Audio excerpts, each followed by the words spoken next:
Before Carrie Astor ever spoke a word in public, power had already learned her silhouette. She was born into a house where silence carried authority and gaslight softened every demand. In the Gilded Age, nothing about influence was accidental, and daughters of empire were not raised. They were calibrated. Carrie Astor did not stumble into prominence. She was assembled for it, piece by piece, under watchful eyes that understood society as a machine, and lineage as its fuel. If you're drawn to stories where wealth becomes control, where manners conceal ambition, and where history unfolds not through battles but drawing rooms, stay with me.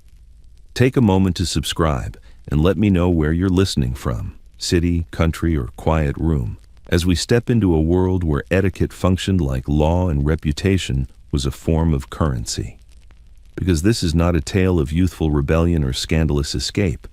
It is something colder, more precise. This is the story of Mrs. Astor's daughter. How Carrie Astor was shaped, instructed, and positioned to move through American high society as if she were born to command it, not loudly, not visibly, but with a calm inevitability that made resistance feel impolite. Carrie Astor's life begins not with curiosity, but with conclusion. From the moment her name is spoken aloud, it arrives already burdened with expectation, already weighted by rooms she has not entered and rules she has not yet learned. In the Gilded Age, birth is not a beginning. It is a placement, and Carrie is placed carefully, deliberately, into a lineage that treats children not as open possibilities, but as continuations of design. The Astor household does not feel like a nursery. It functions more like a controlled environment. Light is softened through heavy curtains. Voices remain low, precise, measured. Nothing is allowed to spill, not emotion, not disorder, not unpredictability. Servants move with rehearsed invisibility. Objects remain exactly where they are meant to be. Even time feels regulated, divided into hours of instruction, observation, and rest. From her earliest days, Carrie grows within a world that mistakes calm for virtue and equates quiet with correctness. There is no sense of improvisation here. Her infancy is not sentimentalized. It is supervised. Nurses report progress. Tutors will soon follow. Her development is charted not by wonder, but by adequacy. Does she sit properly? Does she listen without interrupting? Does she respond when spoken to and remain still when she is not? These questions matter more than laughter, more than appetite, more than comfort. The household does not ask who Carrie is becoming. It asks whether she is aligning correctly. Her mother's presence is constant, though rarely demonstrative. Mrs. Astor does not hover. She evaluates. She understands instinctively that power requires distance, even in maternity. Affection is expressed through preparation, not tenderness. To protect a child in this world is not to soften it. It is to harden it discreetly, to ensure it never invites scrutiny or pity. Carrie learns early that approval arrives quietly and disappears without explanation. The house itself reinforces this lesson. Corridors are long and symmetrical, discouraging haste. Rooms are arranged to display composure rather than comfort. Furniture invites posture, not ease. Mirrors appear frequently, positioned not for vanity, but for correction. Even as a child, Carrie becomes aware of being seen by reflective surfaces, by adults, by the unspoken standards embedded in the space around her. Observation is constant, and it does not relax with familiarity. There is no chaos here, no raised voices, no visible conflict. Yet the atmosphere hums with pressure. Everything is clean, orderly, resolved, and within that resolution, there is no room for deviation. Carrie does not witness rules being explained. She absorbs them through repetition and omission. Certain behaviors receive acknowledgement, others are met with silence. Over time, she learns to recognize which version of herself is acceptable and which must remain unexpressed. This is how identity forms in such households, not through exploration, but through narrowing. Possibilities are trimmed away long before they can assert themselves. Curiosity is redirected into decorum. Emotion is refined into restraint. Carrie's childhood is not cruel, it is efficient, and efficiency in this world is a virtue indistinguishable from morality. By the time she is old enough to understand language fully, much has already been decided. Not in conversation, but in structure. Not through instruction, but through atmosphere. Carrie Astor does not grow up wondering what she might become.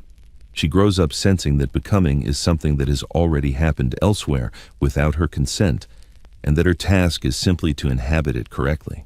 This is not neglect. It is manufacture.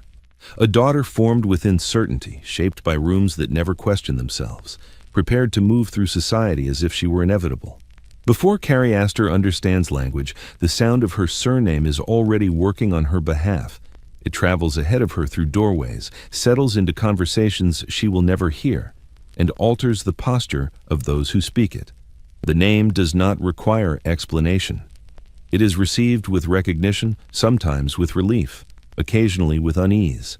In the Gilded Age, names are not identifiers. They are instruments, and Astor is one of the sharpest. Within the household, the name is never spoken casually. It appears in formal correspondence, in measured introductions, in the quiet acknowledgments exchanged between adults who understand its weight. To bear it is to be insulated from uncertainty, but also enclosed by it. The Astor name does not invite interpretation. It imposes expectation. It carries an unspoken demand that nothing associated with it ever appear unfinished, excessive, or exposed. Carrie absorbs this without instruction. She learns it in the way the household responds when visitors arrive, how the air tightens slightly, how servants become more exact, how voices adjust their pitch. She learns it in the way her presence is announced, never improvised. Even as a child, she is introduced as something complete. There's no allowance made for age, for temperament, for possibility. The name closes those gaps before they can widen. Outside the home, the name performs a different function. It smooths entry, it reassures, it signals belonging to a closed circuit of recognition where effort is neither required nor welcomed. Carrie is not expected to charm her way into rooms. She is expected to confirm what is already assumed. The burden of her presence is not to impress, but to uphold. This creates a peculiar form of distance. People look at her with certainty rather than curiosity. Their interest is fixed, pre-decided. Compliments arrive polished, careful, often identical. She is praised not for what she does, but for how appropriately she exists. The name reduces her to a reference point, useful, reliable, predictable. Even admiration is controlled, stripped of warmth. Within her own mind, the effect is gradual and difficult to articulate. Carrie senses that her actions carry consequences disproportionate to their scale. A small misstep feels amplified, not because it is noticed, but because it threatens a larger construct. The name does not tolerate irregularity. It absorbs success quietly and magnifies deviation instantly. She learns caution, not through reprimand, but through atmosphere. There is no explicit warning. No one tells her what would happen if she failed the name. The possibility is never stated. It doesn't need to be. It exists in the silence that follows certain behaviors, in the gentle redirection that feels final rather than corrective. Over time, Carrie internalizes the understanding that the name must be preserved, even from her own impulses. Her childhood identity becomes secondary. She is Astor first, child second. Play is permitted only within boundaries that do not contradict presentation. Emotion is acceptable so long as it remains contained. Individuality is allowed in theory, but only if it never disrupts continuity. The name prefers smoothness to truth. This is how inheritance operates before money is ever transferred. The true legacy is expectation. Carrie does not inherit wealth yet, nor influence, nor authority. What she inherits is vigilance, an awareness that she represents something larger, something already complete, something that does not bend easily to personal desire. The name precedes her into every future moment. It will shape her education, her friendships, her marriage, her public memory. Long before she can choose, it has already chosen consistency over freedom. And Carrie Astor grows up knowing, without ever being told, that her task is not to discover herself, but to remain worthy of what has already been decided. Mrs. Astor does not need to announce her authority. It arrives with her, already settled, like a familiar scent that lingers long after she has passed through a room. She understands power not as force, but as arrangement. To her, dominance is not asserted. It is assumed, then quietly reinforced until it becomes indistinguishable from order itself. She has learned, through observation, inheritance, and instinct, that the most effective control is exercised without spectacle. It leaves no marks. It invites no resistance. It simply shapes the environment until alternatives appear unthinkable. Motherhood, for Mrs. Astor, is not sentimental. It is strategic. She does not see her daughter as an extension of herself in the emotional sense, but as a continuation of position. Carrie is not raised to be expressive or fulfilled. She is raised to be correct, to move cleanly through social space, to never provoke uncertainty in others. In this, Mrs. Astor is meticulous. She does not raise her voice. She does not issue ultimatums. Her instructions are rarely direct. Instead, she allows systems to do the work for her. Schedules, tutors, standards, expectations repeated so consistently that they no longer feel imposed. Carrie grows up surrounded by structure so complete it feels natural, inevitable, even benevolent. Affection is present but controlled. It is delivered through protection, through opportunity, through access to rooms and circles denied to others. Warmth, when it appears, is measured carefully, never indulgent. Mrs. Astor understands that too much tenderness breeds independence, and independence introduces risk. Love in her world must never weaken alignment. There is a particular precision to the way she watches her daughter. Not constantly, not overtly, but thoroughly. Mrs. Astor notices posture, tone, timing. She observes how Carrie enters a room, how long she lingers near windows, how she responds when spoken to by adults. Praise is subtle. Correction is quieter still. A glance, a pause, a gentle redirection that feels less like discipline and more like gravity pulling things back into place. Carrie learns quickly that her mother's approval is not withheld out of cruelty, but out of intention. It is a resource, dispensed sparingly to reinforce desirable behavior. When approval is given, it carries weight.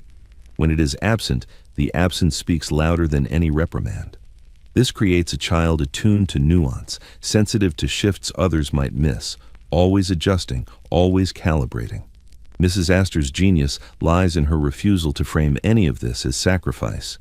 She never speaks of what Carrie gives up, only of what she is being prepared for. The future is presented as a series of dignified inevitabilities: marriage, position, influence, each described as both privilege and duty. Carrie is not told she must comply. She is shown that compliance is synonymous with belonging. In public, Mrs. Astor is composed to the point of opacity. She does not boast of her daughter. She presents her, quietly, confidently, as if the outcome were never in question. Other mothers fuss. Mrs. Astor arranges. She understands that visible effort undermines authority. Ease must appear innate. Within this framework, Carrie's individuality is not crushed. It is redirected. Any trait that might disrupt the image is softened, refined, repurposed. Curiosity becomes attentiveness. Sensitivity becomes discretion. Ambition, if it exists, is never acknowledged as such. It is transformed into duty. Mrs. Astor does not imagine herself as controlling. She imagines herself as preserving something fragile: order, continuity, a social structure that depends on women like her to maintain it quietly, without acknowledgement. In shaping her daughter, she believes she is offering protection from ridicule, from irrelevance, from the dangers of excess emotion or visible hunger. And Carrie, raised within this certainty, does not question the method. She experiences it as care, as guidance, as the natural way of things. It will take years, perhaps decades, before she recognizes that what felt like security was also containment, and that her mother's greatest lesson was not how to hold power, but how to disappear inside it without leaving a trace. Comfort arrives early in Carrie Astor's life, but it arrives with conditions. Her childhood is wrapped in softness, fine fabrics, warm rooms, careful hands, but none of it is indulgent. The silk of her dresses does not exist for pleasure. It exists to instruct, to teach the body where it belongs, to remind her, even in stillness, that she occupies a space others are trained to approach cautiously. Comfort in this house is never meant to loosen posture. It is meant to preserve it.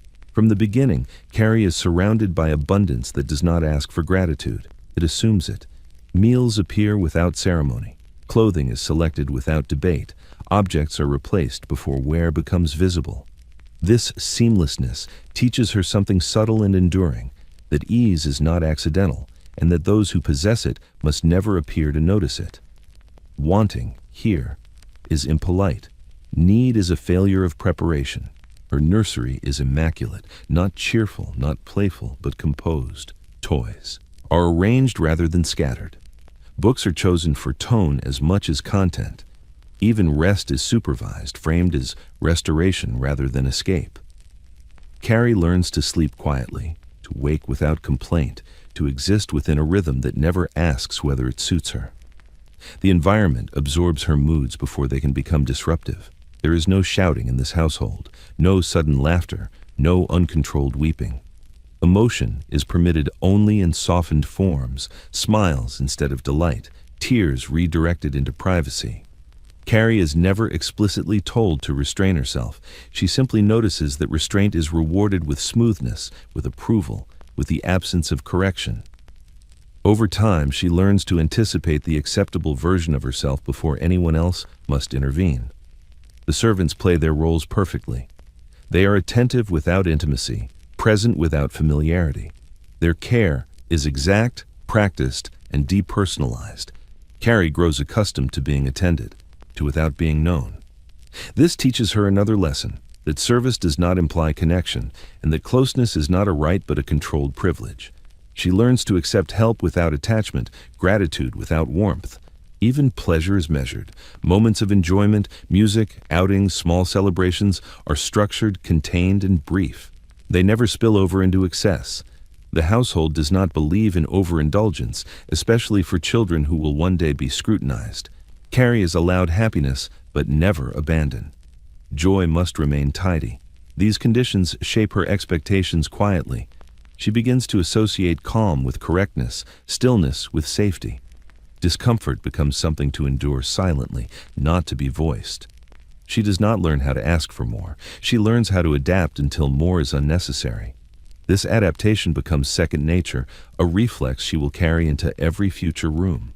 The greatest expectation, however, is never spoken. It exists beneath all others, unarticulated but absolute, that Carrie will never embarrass the environment that has been constructed around her, that she will move through life without disrupting the illusion of effortlessness her family has perfected. The silk, the order, the careful quiet, all of it exists to prepare her for scrutiny that has not yet begun. In this way, comfort becomes discipline. It smooths away resistance. It teaches compliance without pain. Carrie grows up believing that this is what care looks like, that being surrounded by beauty means being shaped by it, restrained by it, molded into harmony with it. She does not yet understand that this softness has edges, that silk, when wrapped too tightly, can still restrict breath. That silent expectations, once internalized, speak louder than commands. For now, she rests within them, unaware that the cradle itself is already guiding her toward a life where comfort will always come at the cost of choice. Privacy is not withheld from Carrie Astor. It is simply never introduced. From an early age, she becomes accustomed to presence, quiet, constant, orderly. There's always someone nearby, though rarely someone who speaks. A maid adjusting fabric, a tutor seated just far enough away to observe without intruding, a relative passing through a room with practiced disinterest. Even solitude, when granted, feels provisional, as though it exists only by permission and could be withdrawn at any moment. Her days unfold according to schedule, but the schedule itself is not the most powerful force at work. What shapes her more deeply is the sense of being continually legible. Her posture, her expression, her attentiveness, all are visible, all are subject to interpretation. Carrie learns quickly that nothing she does exists in isolation. Every gesture participates in a larger evaluation, even when no one appears to be watching. There are no locked doors in her world, not literally, and certainly not figuratively. Rooms flow into one another with deliberate openness, their design favoring symmetry over concealment. Curtains soften light but do not obscure. Mirrors reflect angles she did not intend to reveal. The architecture itself discourages retreat. It suggests that retreat is unnecessary, perhaps even suspicious.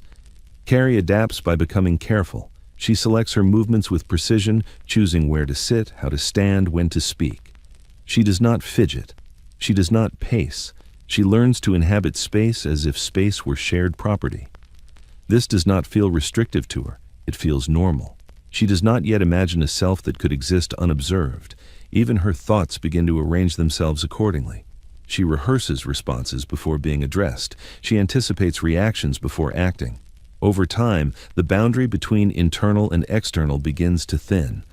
What she thinks is shaped by what would be acceptable to express. What she feels is filtered through what would be appropriate to reveal. The habit of self-surveillance settles quietly, like a second consciousness. Adults praise her for being composed, for being easy, for requiring little correction. They mistake her caution for maturity. In truth, it is adaptation. Carrie has learned that unpredictability draws attention, and attention invites correction. It is safer to remain within known parameters, to reflect expectations rather than challenge them. Moments that might otherwise be private, reading, dressing, resting, are subtly monitored. Assistance is always offered, rarely declined. Help arrives before need is articulated. This preemption erodes the possibility of independence before it can take shape. Carrie does not learn how to ask for space because space is never framed as something one might require. The absence of privacy also alters her relationship to emotion. Strong feelings have nowhere to settle. There is no unobserved corner in which to explore confusion, frustration, or desire. As a result, emotions are compressed, reduced to manageable expressions that dissipate quickly. What cannot be expressed fades into abstraction, becoming distant and indistinct. Yet the household interprets this as success. Carrie is described as well-behaved, adaptable, untroubled. Her inner life, invisible and unrequested, is assumed to be aligned with her outward calm. No one asks what she thinks when she is alone. No one imagines that aloneness might be necessary. By the time she is old enough to recognize the concept of privacy, she has already internalized its absence. The idea of being unseen feels unfamiliar, perhaps even unsettling. To exist without observation would require a version of herself she has never been encouraged to develop. Thus, her upbringing continues, orderly, attentive, uninterrupted. A childhood lived in full view, shaped by constant presence, where the self is not discovered in solitude, but assembled in response to expectation.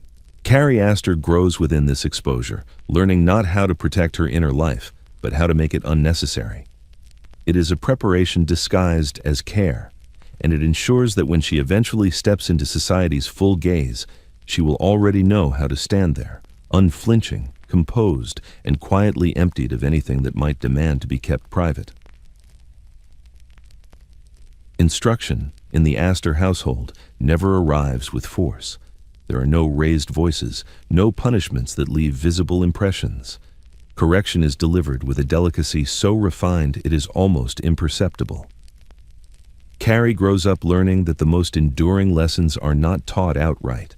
They are absorbed, inhaled slowly, like the faint medicinal sweetness that lingers in rooms where windows are rarely opened. Her education begins early, though it does not announce itself as such. There is no moment when someone explains what is expected of her in full. Instead, expectations emerge through repetition, a chair repositioned slightly closer to the table, a sentence gently rephrased before it can be spoken aloud, a pause held just long enough to suggest that something, tone, timing, posture, was not quite correct. Carrie becomes attentive to these pauses. They are the true curriculum. Tutors arrive, polished and discreet, bringing languages, music, and history. But the subjects matter less than the manner in which they are delivered. Learning is never framed as exploration. It is framed as refinement. Errors are not corrected bluntly. They are smoothed over, restated as though they had never occurred. This teaches Carrie something essential, that mistakes are not meant to be acknowledged, only quietly erased. Praise, when given, is restrained. It is specific, contained, never exuberant. She is commended for composure rather than creativity, for restraint rather than enthusiasm. The message is clear without being spoken. Excellence lies in control. Anything to expressive risks appearing unfinished, unpolished, unsuited to the name she carries. Carrie adapts quickly. She learns to watch faces more closely than books, to listen for what is not said. She begins to sense approval before it is granted, to recognize disapproval before it is voiced. This sensitivity is encouraged, mistaken for intelligence. In truth, it is vigilance. She becomes skilled at anticipating correction and adjusting herself in advance, sparing others the effort. Discipline operates through environment rather than command. Rooms are arranged to guide movement, schedules are structured to eliminate idleness, social interactions are curated, ensuring that Carrie is always surrounded by examples of acceptable behavior. Deviations are rare, and when they occur, they are quietly removed rather than addressed. A visitor who laughs too loudly does not return. A companion who behaves carelessly is gradually excluded. Carrie notices these absences. She learns from them. Her mother rarely needs to intervene directly. Mrs. Astor's influence is most powerful when it remains invisible. A raised eyebrow, a hand resting briefly on Carrie's shoulder, a look that communicates expectation without urgency. These moments carry more weight than instruction ever could. They teach Carrie that alignment is not optional, and that awareness of expectation is the highest form of obedience. Over time, Carrie internalizes the process. She begins to administer these lessons to herself. Before speaking, she evaluates whether her words will land smoothly. Before moving, she considers whether the movement will draw attention. Before reacting, she asks, silently, what version of herself is required in this moment. The discipline no longer needs to be imposed. It has become instinct. What makes this education so effective is its gentleness. Carrie is never made to feel punished. She is made to feel adjusted, corrected without humiliation, guided without confrontation. The absence of overt struggle convinces her that nothing has been taken from her. She believes she is simply learning how to exist properly. Yet something is being shaped quietly beneath the surface. Curiosity narrows, spontaneity dulls. The range of acceptable expression contracts until it fits neatly within established boundaries. Carrie does not rebel because there's nothing obvious to rebel against. The system does not provoke resistance, it dissolves it. By the time she reaches adolescence, the lessons are complete enough to go unnoticed. She moves with ease through expectations that once required careful attention. What was once external guidance has become internal law. She does not experience this as loss, she experiences it as readiness. These lessons, administered softly, leave no visible trace, but they ensure that when Carrie Astor steps into the larger world, she will do so already trained, calm, composed, and perfectly aligned with the quiet demands of power that prefers to remain unseen. The house does not merely contain Carrie Astor's childhood. It participates in it. Its walls are thick, its ceilings high, its proportions deliberate. Every room is balanced, symmetrical, resolved. Nothing feels accidental. From the polished stair rails to the carefully chosen artwork that never provokes, the house communicates a single principle. Stability is authority. Carrie grows up absorbing this principle not through explanation, but through repetition. The house never surprises her. It never adapts. It expects her to do the adapting instead. Light enters cautiously, filtered through heavy drapery that softens edges and blurs contrast. Even daylight feels moderated, instructed to behave. The atmosphere is perpetually calm, but not warm. The temperature remains steady, the air faintly perfumed, the silence intentional. Sound does not echo here. It is absorbed, muffled, corrected before it can linger. Carrie learns to speak in a voice that matches the space, measured, contained, unlikely to disturb. Furniture is arranged to suggest use without inviting comfort. Chairs encourage posture rather than ease. Sofas are firm, their elegance discouraging collapse. Tables remain clear, surfaces polished, objects placed where they can be seen but never handled casually. The house teaches Carrie how to sit, how to stand, how to occupy space without leaving evidence of herself behind. Corridors guide movement with subtle authority. There are no dead ends, no hidden corners. Passageways open predictably, leading from one controlled environment to another. Carrie rarely feels lost inside the house, but she also rarely feels free. The layout encourages flow, not retreat. To linger without purpose feels inappropriate, almost conspicuous. She learns to move with intention even when none is required. Rooms are assigned functions that are never confused. The dining room is for formality, never intimacy. The drawing room is for display, never rest. Private spaces exist, but they are sparse, unadorned, designed to minimize personal imprint. Carrie's belongings are curated, rotated, quietly replaced as she grows. She is never allowed to clutter the space with excess, emotional or material. The house resists accumulation. As she matures, Carrie becomes aware that the house does not respond to her moods. It remains unchanged regardless of her inner state. Whether she feels restless or calm, curious or subdued, the environment offers the same composed neutrality. This teaches her an important lesson. The world does not adjust to feeling. Feeling must adjust to the world. Guests move through the house with reverence, their behavior altered by its certainty. Voices lower, movements slow, compliments become careful. Carrie observes this transformation and understands that the house itself commands respect. It reinforces the family's authority without words, without effort. To grow up within such a structure is to learn. That power is most effective when it is built into the surroundings. Even absence is regulated. When Carrie is alone, she is never entirely alone. The presence of the house persists, through creaking floors that announce movement, through mirrors that reflect her posture, through the quiet awareness that someone could enter at any moment. Solitude, when it occurs, feels supervised by architecture itself. Over time, Carrie internalizes the house's expectations. She becomes orderly without being told to be. She avoids excess instinctively. She aligns her pace, her volume, her gestures to the space she inhabits. The house no longer needs to instruct her. She has learned its language fluently. This is how the environment completes the work begun by her upbringing. The house watches her grow, yes, but more importantly, it teaches her how to be watched. It trains her to exist without disturbance, to move without friction, to leave no trace that could suggest imbalance. When Carrie eventually leaves this house to enter the broader world of society, she will carry it with her, not as memory, but as structure. The rooms will follow her into ballrooms, drawing rooms, and social gatherings, shaping how she stands, how she speaks, how she disappears into elegance.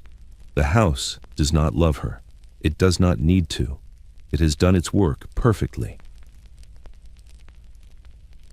Grace, as Carrie Astor learns it, is not a natural inclination. It is a behavior refined through repetition until it feels effortless. From the outside, her compliance appears voluntary. She moves easily within expectation, responds without hesitation, adapts without complaint. Observers remark on her poise, her pleasantness, her apparent ease within a world that overwhelms others. They mistake the absence of resistance for harmony. They do not see the labor beneath it, the careful calculations, the constant awareness, the self-editing that has become second nature. Obedience in her world is never demanded outright. It is suggested, modeled, rewarded subtly enough that it never feels transactional. Carrie is not told what to do. She is shown what is admired. Over time, she learns to align herself instinctively with that admiration, to shape her responses so they fall neatly within its bounds. This alignment is praised as grace. Grace means knowing when to speak and when to remain silent without being instructed. It means yielding space without appearing diminished.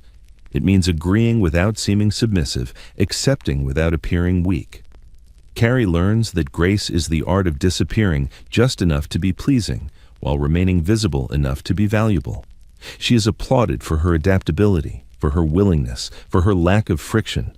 Adults describe her as easy, as though ease were an innate trait rather than a cultivated survival strategy. No one considers what it costs to be so accommodating. because cost in this environment is meant to remain invisible.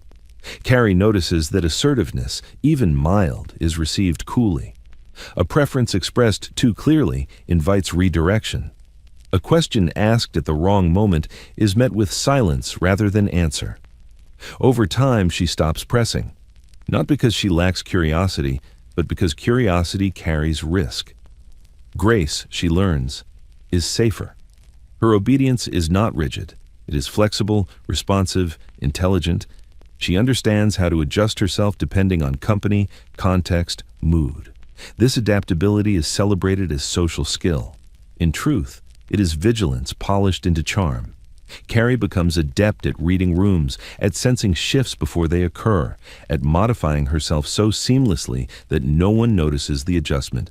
Even disagreement, when it occurs, is softened beyond recognition. She learns to phrase dissent as inquiry, hesitation as reflection, refusal as delay. Nothing is ever outright denied. Everything is deferred, reframed, made palatable.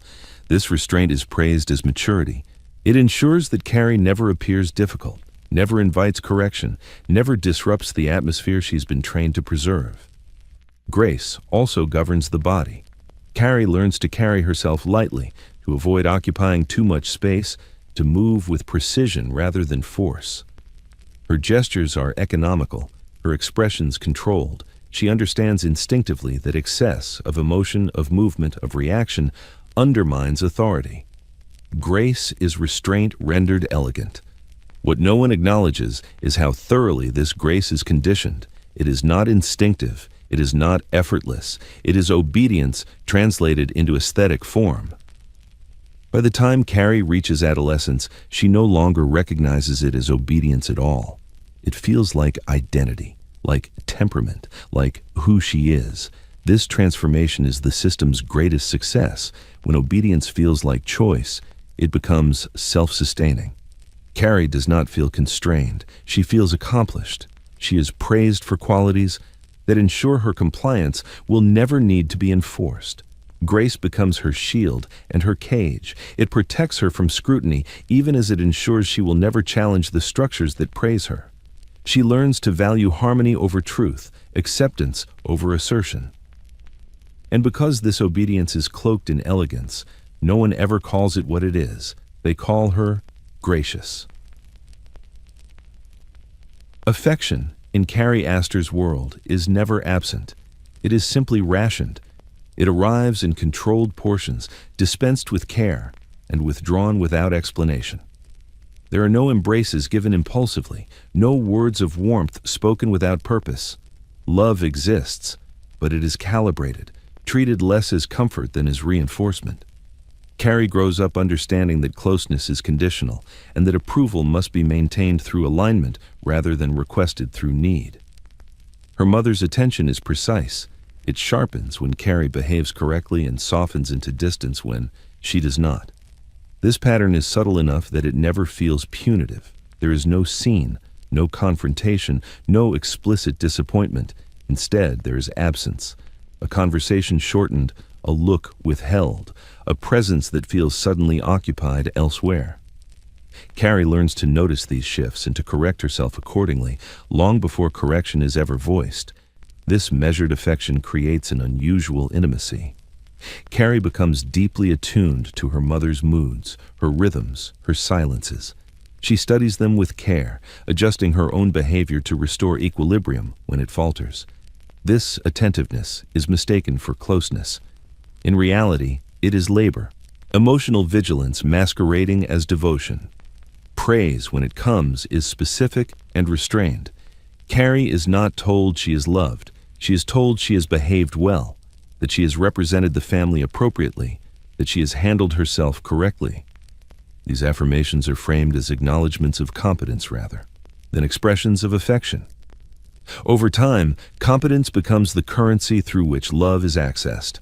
Carrie internalizes this logic. She begins to associate worthiness with compliance, warmth with achievement. Affection becomes something to earn, not something to expect. This does not make her resentful. It makes her careful. She becomes skilled at maintaining the conditions under which approval appears. Other adults reinforce the pattern. Compliments are formal, distant, identical in tone. She is admired rather than cherished, applauded rather than comforted. No one asks whether she feels secure because security is assumed to accompany privilege. Her emotional needs remain unarticulated, unexamined, quietly deferred. Even among peers, affection is cautious. Friendships are supervised, shaped by propriety and suitability. Emotional excess is discouraged. Attachments are permitted only if they do not distract from preparation. Carrie learns early that intimacy carries risk, that closeness invites unpredictability, and unpredictability threatens order. As a result, she develops a composed emotional surface. She does not cry easily. She does not demand reassurance. She does not cling. These qualities are praised as strength. In truth, they are adaptations to an environment where emotional expression is neither encouraged nor rewarded. Carrie becomes adept at reading what others require from her emotionally. She offers politeness where warmth might be expected, calm where concern might arise. She learns to soothe others without revealing herself. This emotional restraint becomes another form of grace, one that protects her from vulnerability while ensuring her continued acceptance. What is lost in this exchange is difficult to name. Carrie does not experience deprivation in any obvious sense. She is well cared for. She is admired. She is secure. And yet, affection remains distant, filtered through performance and approval. It is present but never freely given, never spontaneous, never unconditional. This teaches her a final enduring lesson, that love, like everything else in her world, is structured. It follows rules, it responds to correctness. And because Carrie is capable, because she learns quickly how to behave, it appears often enough to sustain her, but always just out of reach. Carrie Astor learns her value before she learns herself. It is not taught directly. No one sits her down to explain what is expected of her contribution to the family's standing. Instead, usefulness reveals itself gradually, like a quiet draft moving through a closed room. She senses it in the way conversations pause when she enters, then resume with altered tone, in the way her presence is positioned rather than incidental, in the subtle expectation that she will observe, absorb, and reflect without interruption. Her usefulness begins small. She is placed where she can be seen, not heard. Seated beside her mother during visits, guided gently into rooms where her posture and composure can be noted. She is introduced not as a child, but as a reassurance, a living confirmation that the family line is intact, orderly, and progressing as intended. Carrie does not speak much in these moments. She is not meant to. Her role is to be evidence. She learns that her appearance carries meaning beyond herself, that how she stands reflects not only her upbringing, but her mother's competence, that her calm suggests stability, and her restraint signals discipline. She is not praised for insight or imagination. She is praised for reliability, for not embarrassing, for not complicating. These compliments land quietly, but they accumulate. As she grows older, the expectations sharpen. Carrie becomes a social instrument, subtle, refined, carefully deployed. She is brought forward at moments that require confirmation rather than celebration. Her presence smooths introductions, softens negotiations, signals continuity. She begins to understand that she is not merely accompanying her mother, she is supporting her. This realization does not arrive with pride, it arrives with awareness. Carrie notices that when she performs correctly, rooms feel calmer, people relax, conversations proceed smoothly. When she falters, speaks out of turn, appears distracted, moves too freely, something tightens. The atmosphere shifts. Her mother's attention sharpens. Carrie learns to prevent this tightening by anticipating needs she has not been asked to meet. This is how usefulness replaces curiosity. Instead of asking questions, she learns to observe. Instead of expressing opinion, she learns to align. Her sense of self begins to organize around external response rather than internal desire. She becomes attuned to the subtle mechanics of influence, not because she seeks power, but because power has begun to require her participation. What makes this transformation so complete is that it is framed as responsibility. Carrie is made to feel necessary, and necessity in this world is a form of affection. To be useful is to be valued. To be valued is to be safe. She internalizes this equation without resistance. No one asks what she enjoys, what she prefers, what she wonders about. These questions feel irrelevant in a household where roles are prioritized over inclinations. Carrie does not miss them because she has not been taught to expect them. Instead, she learns satisfaction through adequacy, through the quiet approval that follows a well-managed appearance. Her identity forms in relation to function. She understands herself as someone who helps things proceed smoothly, who absorbs tension, who offers reassurance without demand. This makes her indispensable, but it also renders her indistinct. She is known for what she provides rather than who she is. Even in private moments, this awareness persists. Carrie evaluates herself not through feeling, but through performance. Did she behave correctly? Did she maintain the atmosphere? Did she avoid disruption? These questions replace reflection. They become the internal measures by which she understands success. By the time Carrie reaches the threshold of adolescence, she has already become useful. She has learned how to exist in ways that serve the larger structure around her. What she has not yet learned, what has been quietly postponed, is how to be known without function, how to exist without contributing to an outcome. This postponement does not feel like loss, it feels like preparation. Carrie believes that knowing herself will come later, once usefulness has been perfected. She does not yet realize that in a world structured like hers, usefulness is not a stage. It is the point.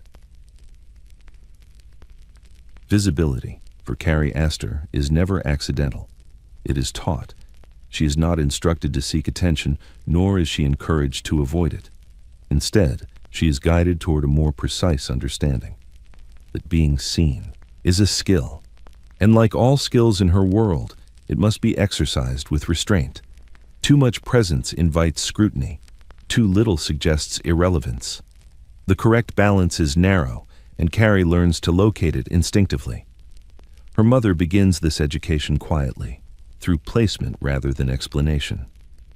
Carrie is positioned where eyes will naturally pass over her, near doorways, beside more dominant figures, slightly behind rather than directly in front. She is included in gatherings without being central to them. This teaches her that visibility is not about command, but about alignment. She learns to occupy spaces where recognition is inevitable, yet never demanding. Clothing becomes an early lesson. Dresses are chosen not for novelty, but for harmony with the room, the season, the company. Colors are soft, fabrics refined, details discreet. Nothing competes, nothing distracts. Carrie begins to understand that her appearance should reassure rather than provoke. She is meant to look correct, not memorable. And yet, correctness itself carries authority. She studies how others look at her, the glances that linger briefly, then move on, the nods of acknowledgement that confirm her presence without engaging it. Over time, she learns to interpret these responses as success, being noticed without being examined, recognized without being assessed. This is the ideal. Carrie's posture is adjusted accordingly. She learns to stand where light falls gently, not harshly, to move with a pace that neither rushes nor delays, to hold her expression neutral enough to be read as pleasant by anyone, yet revealing nothing specific. Her face becomes a surface designed for interpretation rather than confession. Conversation introduces another layer. She is taught when to speak, but more importantly, when not to. Silence, she learns, can be a form of visibility if deployed correctly. A quiet presence suggests composure. It allows others to project competence, agreeableness, or refinement onto her without interference. Carrie becomes comfortable letting others define her in these moments. Definition, after all, is easier to manage than revelation. Mistakes in visibility are corrected gently. A laugh that carries too far, a comment offered too eagerly. These moments are met with subtle redirection, an interrupted exchange, a change of subject, a shift in seating. Carrie notices these adjustments and catalogs them carefully. She learns not to repeat what draws attention to itself. What distinguishes her education from vanity is its purpose. Carrie is not being taught to attract admiration. She's being taught to sustain credibility, to exist in social space without requiring accommodation, to be seen as appropriate in all settings without becoming conspicuous in any. As she matures, this lesson deepens.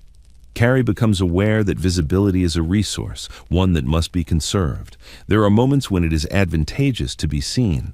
Clearly, moments when presence can soften interactions or stabilize gatherings.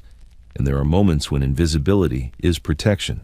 She learns to modulate herself accordingly, stepping forward or receding with practiced ease.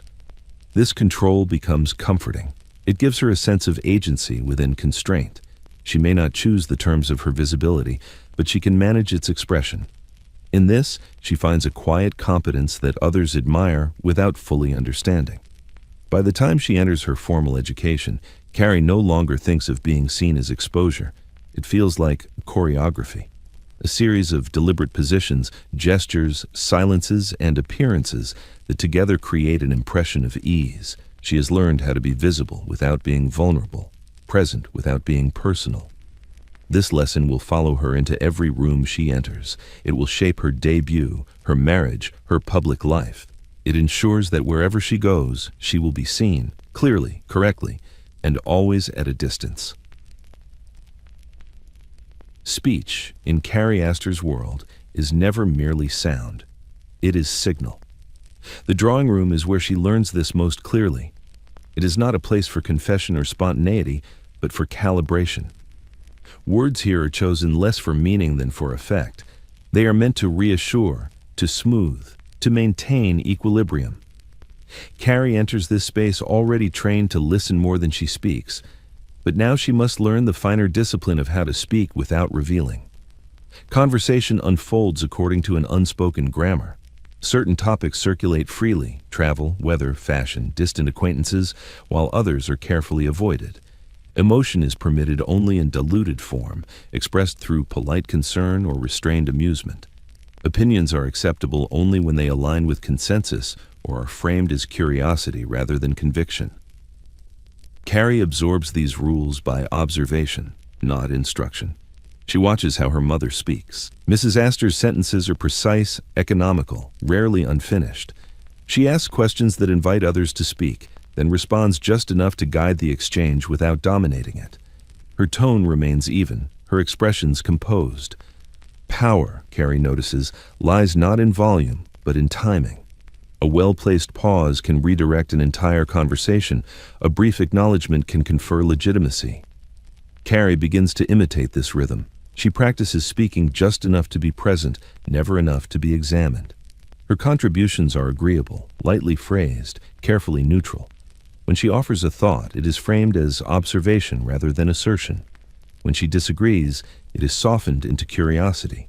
She learns to say little while seeming to participate fully. Vocabulary matters. Certain words carry weight, others introduce risk. Carrie learns which phrases signal refinement and which suggest excess. She avoids exaggeration. She tempers enthusiasm. She learns that understatement is safer than precision, that ambiguity preserves flexibility. The drawing room rewards those who leave space for interpretation. Silence, too, becomes part of her language. A well-timed silence can signal composure, discretion, even authority. Carrie learns to let others fill gaps she leaves intentionally. This gives her the appearance of depth without exposure. People come away from conversations with her feeling satisfied, though they struggle to recall anything specific she has said. Errors are rare, but when they occur, they are instructive. A remark that lands awkwardly, a response offered too quickly. These moments are met with subtle shifts. A conversation redirected, a glance exchanged. Carrie notes these cues and adjusts. The correction is immediate, quiet, and effective. She does not repeat the mistake. Over time, Carrie's speech becomes indistinguishable from the environment that shaped it. She speaks as the room expects her to speak. Her voice never challenges the atmosphere. It confirms it. This earns her a reputation for polish, for intelligence, for ease. Others describe her as articulate without ever quoting her. What this language achieves is safety. By speaking in ways that reveal nothing personal, Carrie protects herself from scrutiny. She is admired without being known, respected without being tested. The drawing room does not ask for honesty. It asks for continuity. Carrie supplies it flawlessly. Yet this mastery carries a cost that remains unacknowledged. The more fluent she becomes in this language, the less access she has to any other. She begins to think in its rhythms, to shape her thoughts into acceptable forms before they are even spoken. Language ceases to be a tool for exploration. It becomes a mechanism for control. Still, within her world, this fluency is essential. It marks her as prepared, as suitable, as someone who belongs.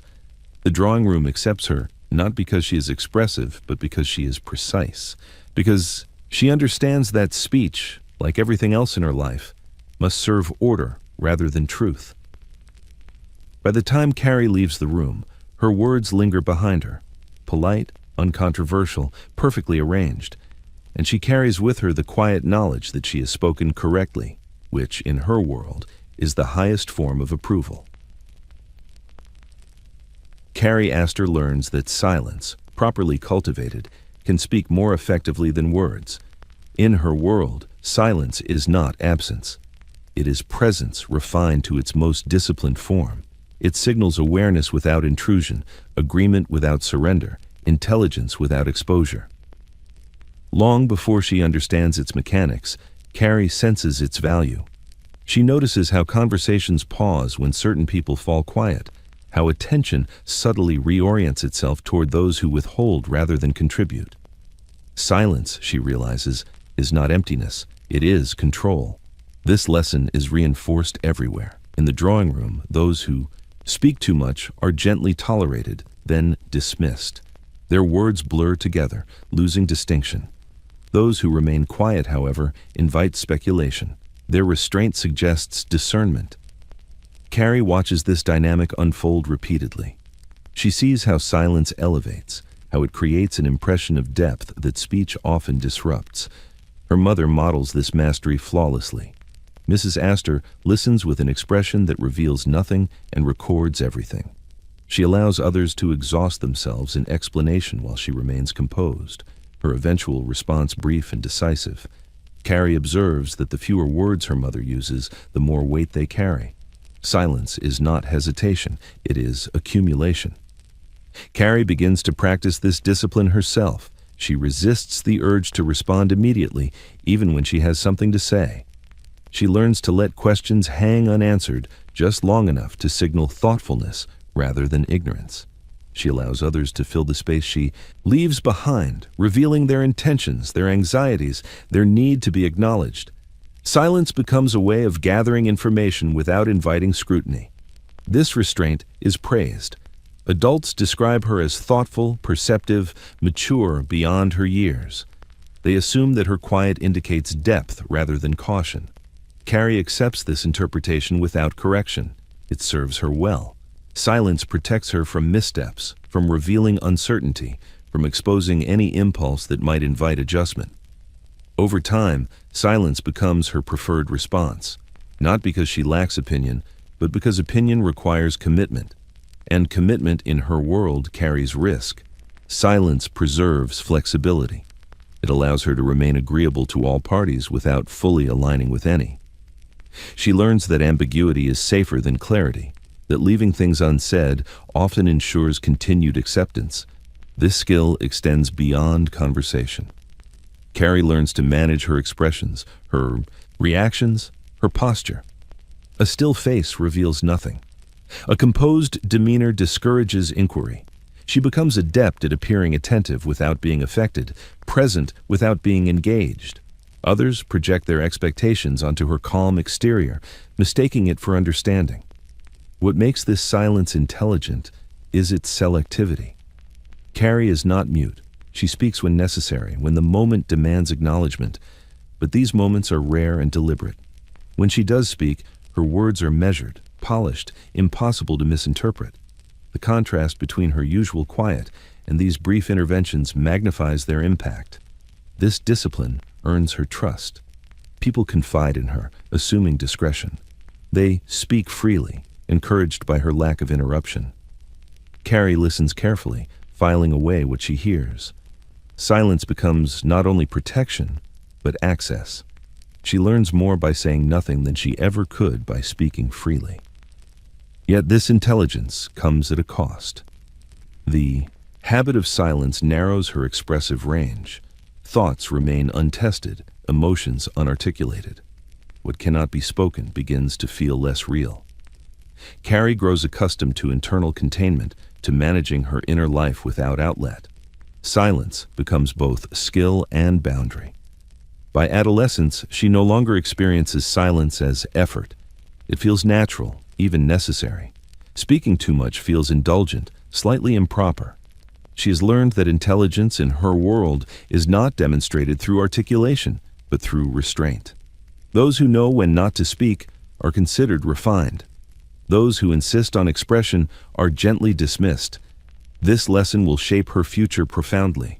It will guide her through negotiations, relationships, public appearances. Silence will allow her to move through power structures without challenging them, to influence without appearing to act. It will make her indispensable and unknowable.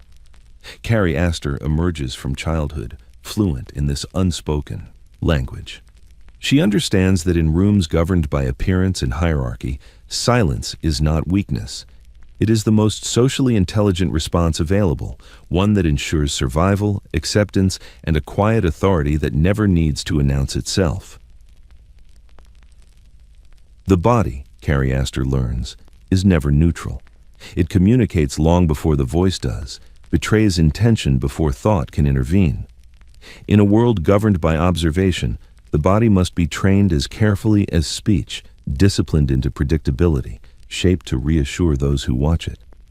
From an early age, Carrie understands that how she moves matters as much as what she says, often more. Posture becomes the first lesson. She is guided into stillness that appears natural, a straightness that suggests confidence without challenge, shoulders aligned, chin neither raised nor lowered too far. The body arranged as if it belongs exactly where it stands, no more, no less. Slouching is corrected gently, not because it looks careless, but because it implies disorder. Too much tension is discouraged as well. The body must appear effortless, even as it is carefully held. Carrie learns to sit without collapsing, to stand without rigidity. Chairs are chosen to encourage this discipline, firm enough to require awareness, elegant enough to reward compliance. She becomes conscious of how long she remains seated, how she rises, how she occupies space when still. Even rest, she learns, must not appear indulgent. Pace follows posture. She is taught to walk neither quickly nor slowly, but with a measured rhythm that suggests purpose without urgency. Rushing implies need. Lingering implies indecision. The correct pace communicates readiness, an assurance that she is always exactly where she is meant to be. Carrie practices this movement until it becomes instinct. She adjusts her stride to match corridors, rooms, company, instinctively aligning herself with the tempo of her surroundings. This control extends to gesture. Hands are kept composed, movements economical. Excessive animation draws attention to the body itself, which is discouraged. The ideal gesture supports speech without amplifying it. Carrie learns to move her hands only when necessary, and even then, sparingly. Stillness becomes her default. It suggests calm, competence, and restraint. The face, too, is disciplined. Expressions are moderated, emotions filtered before they can surface. Surprise is softened into interest. Displeasure is concealed beneath neutrality. Joy is expressed briefly, then contained. Carrie learns that the face should never reveal more than the moment requires. Anything beyond that invites scrutiny, interpretation, correction. What emerges from this training is a body that does not betray. It does not fidget, does not rush, does not react impulsively. It responds smoothly, predictably, as if rehearsed. Observers remark on her composure, her elegance, her poise. They attribute it to breeding, to innate refinement. Few recognize it as labor. Carrie internalizes this discipline deeply. She becomes aware of her body even when alone, adjusting posture unconsciously, moderating movement without prompting. The boundary between public and private blurs. There is no moment when the body is permitted to forget itself. Awareness becomes constant, habitual, unremarkable. This vigilance has advantages. It protects her from misinterpretation, from appearing careless or uncontrolled. It allows her to move through social spaces without drawing unwanted attention. Her body communicates reliability, propriety, readiness. It confirms what her name already suggests. But this control also distances her from sensation. Hunger is ignored until mealtime. Fatigue is masked until privacy permits rest. Discomfort is tolerated quietly. The body becomes something to manage rather than inhabit. Carrie learns to override physical impulse in favor of presentation, to treat sensation as information rather than experience. By adolescence, this discipline is complete enough to go unnoticed. She moves with an ease that appears natural, though it has been cultivated with precision. Her posture reassures. Her pace steadies rooms. Her stillness invites confidence. Others feel at ease around her without knowing why. This is the controlled body's purpose, not to dominate, but to stabilize, to exist as a constant within a shifting environment. Carrie's body becomes another instrument of order, another confirmation that nothing here will deviate unexpectedly. And so she learns without ever being told that freedom of movement is not the goal. Correct movement is. In mastering posture and pace, Carrie Astor perfects a physical language that speaks of restraint, discipline, and quiet authority, one that will carry her through every room she enters, long after childhood has passed. Taste, Carrie Astor learns, is never merely preference, it is judgment. Rendered quietly, a moral language spoken without accusation. From an early age, she understands that what one chooses, fabric, color, music, even leisure, reveals more than inclination. It signals discipline, it announces alignment. In her world, taste functions as a form of evidence, subtle but decisive. To choose correctly is to demonstrate character. To choose poorly is to invite doubt. Nothing is presented to her without intention. Books are selected not for excitement, but for tone. Music is chosen for refinement rather than emotion. Art hangs on the walls not to provoke, but to confirm continuity. Carrie notices that nothing in the house demands reaction. Everything reassures. Taste here is conservative by design, avoiding extremes that might suggest instability or excess feeling. Her mother never explains these choices. Explanation would weaken their authority. Instead, Carrie is guided through example. She watches how Mrs. Astor responds to new fashions, with interest, but never urgency. How she acknowledges trends without adopting them fully. How she allows novelty to pass through the room without settling. Taste, Carrie observes, is not about possession. It is about restraint. Carrie learns that admiration must be controlled. To praise something too enthusiastically suggests vulnerability. To reject it outright suggests arrogance.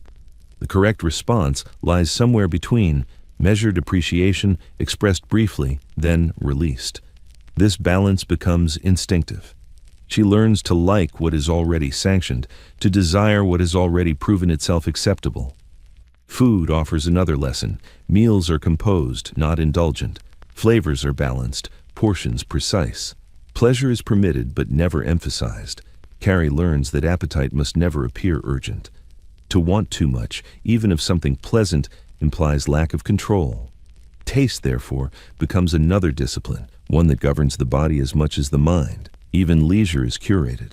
Pastimes are chosen for their respectability, not their enjoyment. Reading is encouraged, but only certain authors. Music is practiced, but not performed excessively. Social activities are selected for suitability rather than excitement. Carrie learns to assess activities not by how they feel, but by how they appear. As she grows older, this training sharpens. Carrie becomes aware that taste separates those who belong from those who merely arrive. New wealth may acquire objects, but it often betrays itself through excess, too much ornament, too much color, too much display. True refinement, she learns, lies in omission, in knowing what not to choose. She begins to judge quietly, instinctively. A room that tries too hard, a dress that announces itself, a voice that carries unnecessary enthusiasm. These details register immediately. She understands that taste is how society polices itself without confrontation. Those who choose incorrectly are not corrected, they are simply excluded. Carrie internalizes this system fully. Her preferences align naturally with expectation. She no longer considers alternatives seriously. What is correct feels self-evident. What is excessive feels uncomfortable, even when appealing. Her own desires are filtered before they reach consciousness, shaped by years of exposure to approved standards. This alignment is praised as good sense, as discernment, as maturity. No one acknowledges how narrow the range of acceptable choice has become. Carrie herself does not experience it as limitation. It feels like clarity, like knowing where the boundaries lie and staying comfortably within them. Taste becomes her shield. It protects her from ridicule, from misinterpretation, from appearing newly arrived in a world that prizes permanence. It allows her to move confidently through social spaces, secure in the knowledge that nothing she chooses will invite scrutiny. But taste also becomes her cage. It discourages experimentation. It suppresses curiosity.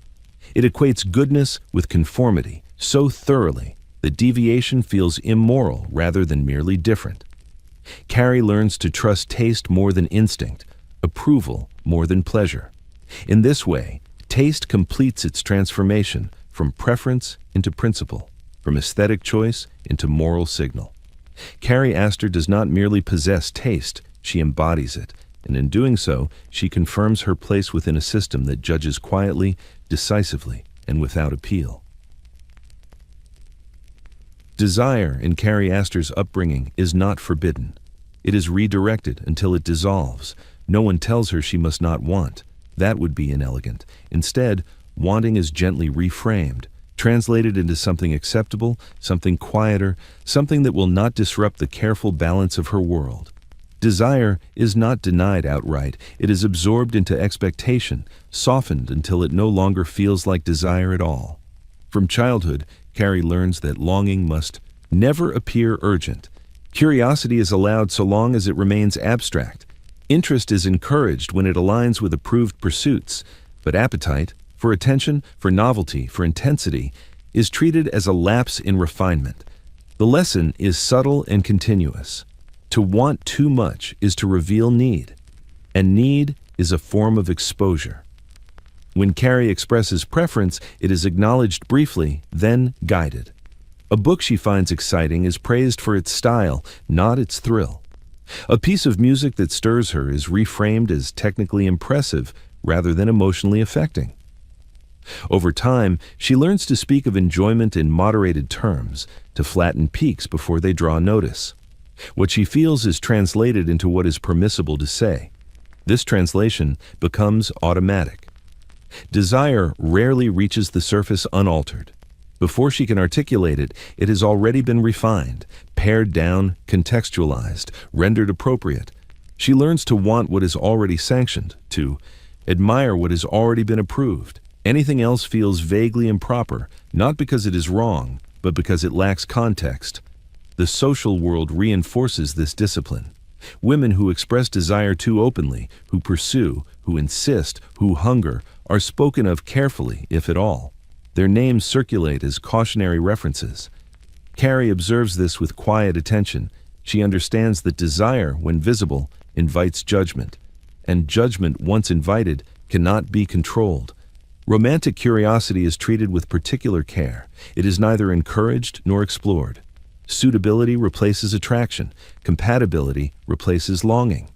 Carrie is taught to assess rather than feel, to observe rather than yearn. Interest becomes something to evaluate from a distance, not something to experience directly. This protects her, she is told, from disappointment, from instability, from error. In truth, it trains her to distrust her own impulses. Over time, desire becomes something she experiences faintly, indirectly. It appears as restlessness without object, as admiration without intent, as curiosity quickly redirected into propriety. Carrie does not feel deprived, she feels composed. The absence of intensity is mistaken for peace. The greatest achievement of this system is that it leaves no obvious wound. Carrie is not denied love, comfort, or security. She is given all three, but in forms that discourage wanting more. Satisfaction is defined narrowly, so that fulfillment feels attainable without risk. She learns to take pleasure in adequacy, in being correct, in meeting expectation. What fades quietly is spontaneity, the impulse to choose without justification, the freedom to want something simply because it appeals. Carrie becomes cautious even in her imagination. Fantasies are disciplined, daydreams are trimmed. Desire, once unmoored, might suggest dissatisfaction, and dissatisfaction is dangerous. By adolescence, this erasure is nearly complete. Carrie rarely notices what she has learned not to feel. Desire, when it appears, feels foreign, slightly embarrassing, something to be managed rather than indulged. She responds to it with analysis, with restraint, with redirection. She has been taught that wanting is acceptable only when it aligns seamlessly with expectation. This polite erasure is praised as maturity, as wisdom, as self-control. Carrie herself believes it is strength. She does not yet recognize that desire has not disappeared. It has merely gone silent, pushed beneath layers of refinement and restraint. And so she moves forward composed, admired, untouched by scandal or excess. A young woman who appears entirely satisfied, not because she has everything she wants, but because she has learned, perfectly, how not to want at all. Certain subjects are taught not for mastery, but for posture. Carrie Astor's education expands as expected, unfolding into music, language, and the careful arts deemed suitable for a young woman of standing. Yet from the beginning, it is clear that excellence is not the goal. Competence is sufficient. Fluency is preferred over brilliance. These disciplines are not meant to distinguish her. They are meant to confirm her place. Music arrives first, introduced as refinement rather than expression.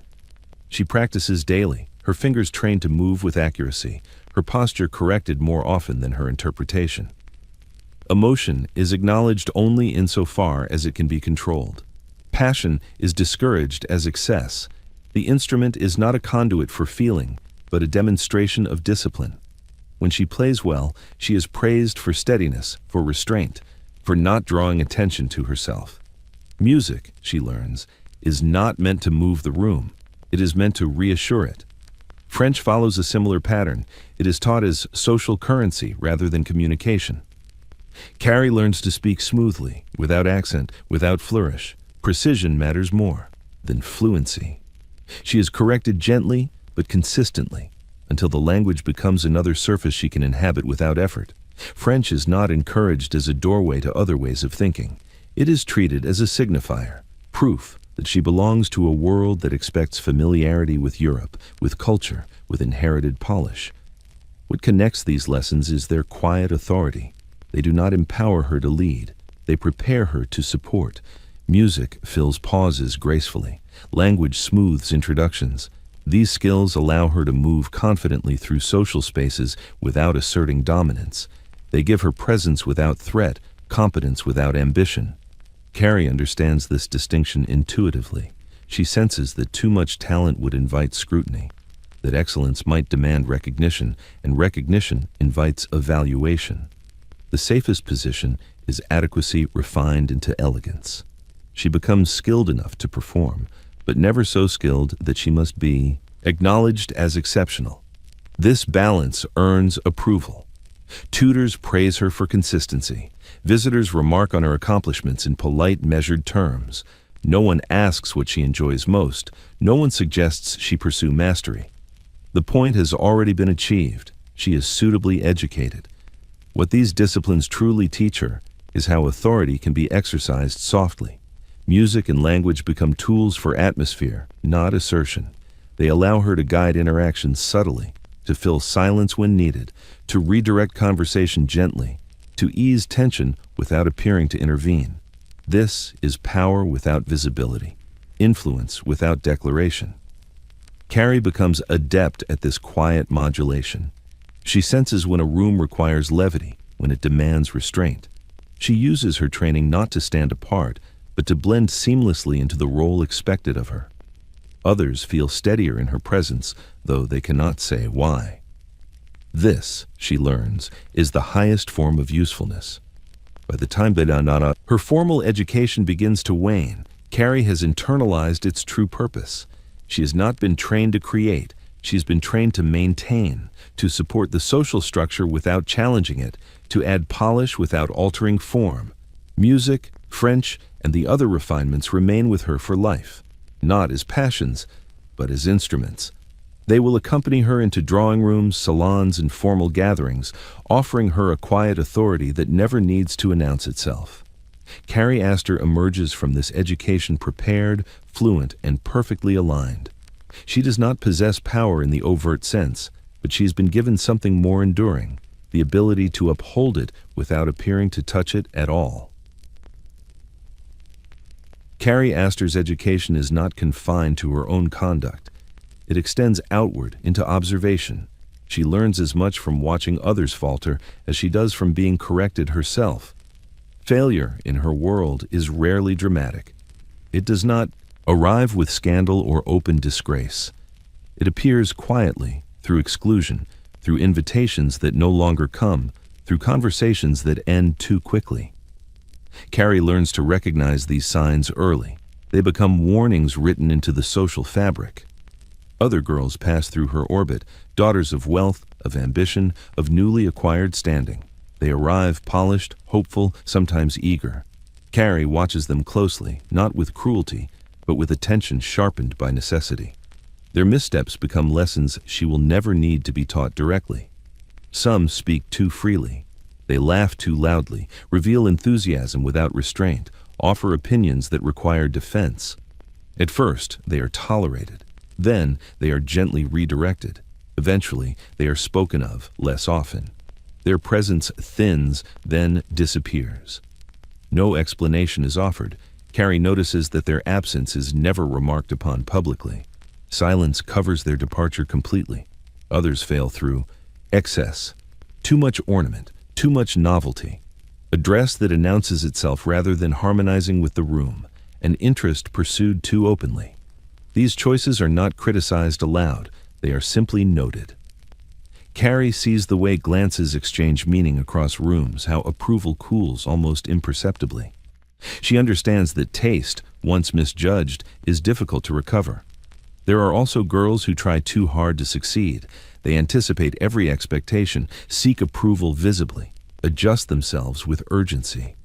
Their effort betrays them. It reveals anxiety, hunger, uncertainty.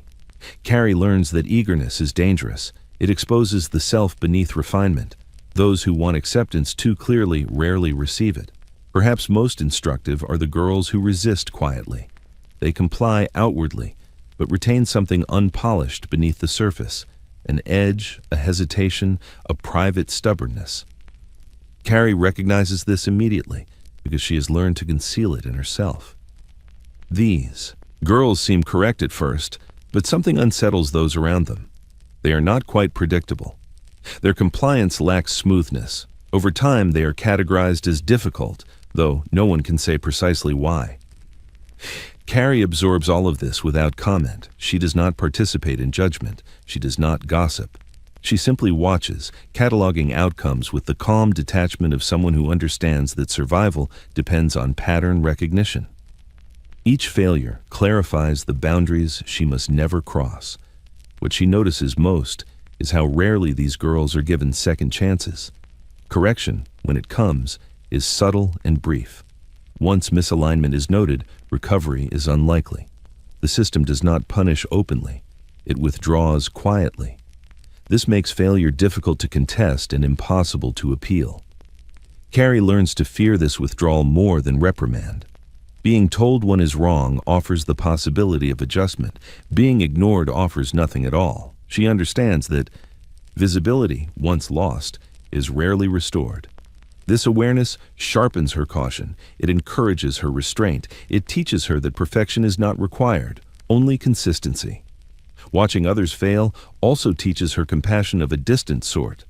She does not despise them. She understands how easily it happens. A moment of inattention, a desire expressed too honestly, a choice made without sufficient calculation. Carrie knows she is not immune. She is simply better prepared. This preparation isolates her in subtle ways. She learns to keep her observations private, to offer sympathy without alignment, to remain composed even when she recognizes injustice. The system does not reward solidarity, it rewards discretion. By adolescence, Carrie has internalized these lessons fully. She understands that her world is not cruel, it is precise. It does not accommodate deviation because deviation disrupts its balance. Those who fail do so not because they are unworthy, but because they misread the rules. Carrie does not intend to misread them. She watches carefully, learns silently, and adjusts herself continuously. Other girls become mirrors of possibility, each misstep a reminder of what happens when restraint falters. Through their failures, Carrie perfects her own alignment, ensuring that she will never be remembered as a cautionary tale. She will be remembered, if at all, as correct. Approval, in Carrie Astor's world, is never spoken plainly. It would lose its power if it were.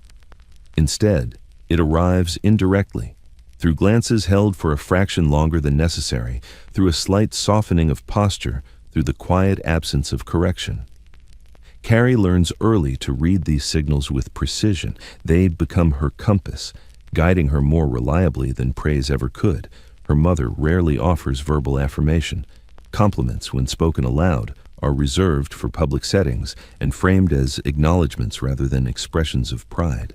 In private, approval is subtler.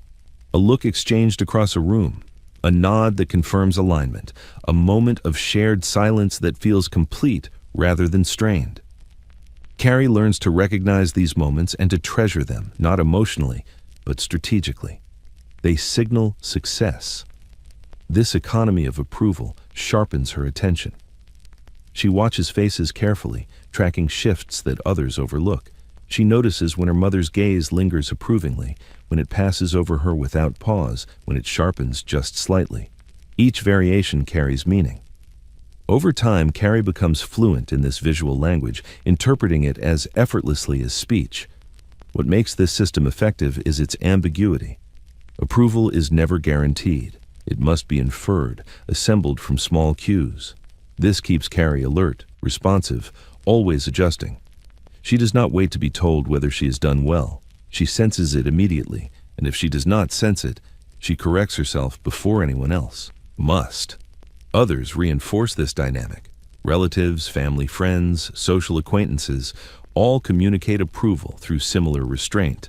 A warm look, a brief smile, an invitation extended without explanation. Carrie understands that these gestures are not casual. They are rewards granted quietly to those who have maintained harmony. Disapproval, when it occurs, is equally understated. A glance that slides away, a pause that does not resolve, an interaction that feels unfinished. Carrie experiences these moments as disturbances in the atmosphere, subtle but unmistakable. They prompt immediate reflection. What was misjudged? What exceeded its bounds? The answer is rarely articulated. It must be discovered. This constant calibration trains her to anticipate reaction before action. She evaluates herself through the imagined gaze of others, adjusting behavior in advance. Approval becomes not a response, but a goal state, something to be maintained continuously rather than achieved once. The effect is cumulative. Carrie grows adept at aligning herself with expectation so precisely that approval becomes almost constant, not overt, not effusive, but present in the smooth continuation of social interaction. She learns that the highest form of approval is continuity, being included without comment, trusted without scrutiny, expected without question. This form of validation is intoxicating in its subtlety. It offers security without dependency. Carrie does not crave praise, she craves equilibrium. Approval, when delivered in glances, feels earned through discipline rather than granted through affection. It reinforces her belief that correctness is sufficient. Yet this system also ensures that approval remains external. Carrie learns to measure herself through others' eyes, to value alignment over authenticity.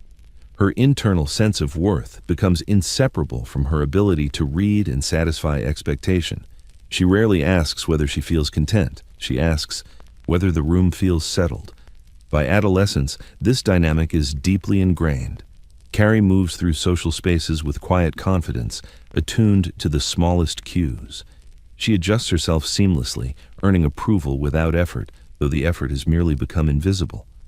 Approval delivered in glances teaches her the final refinement of power, that control is most effective when it is never declared, and that validation, when rationed carefully, can shape behavior more completely than any instruction ever could.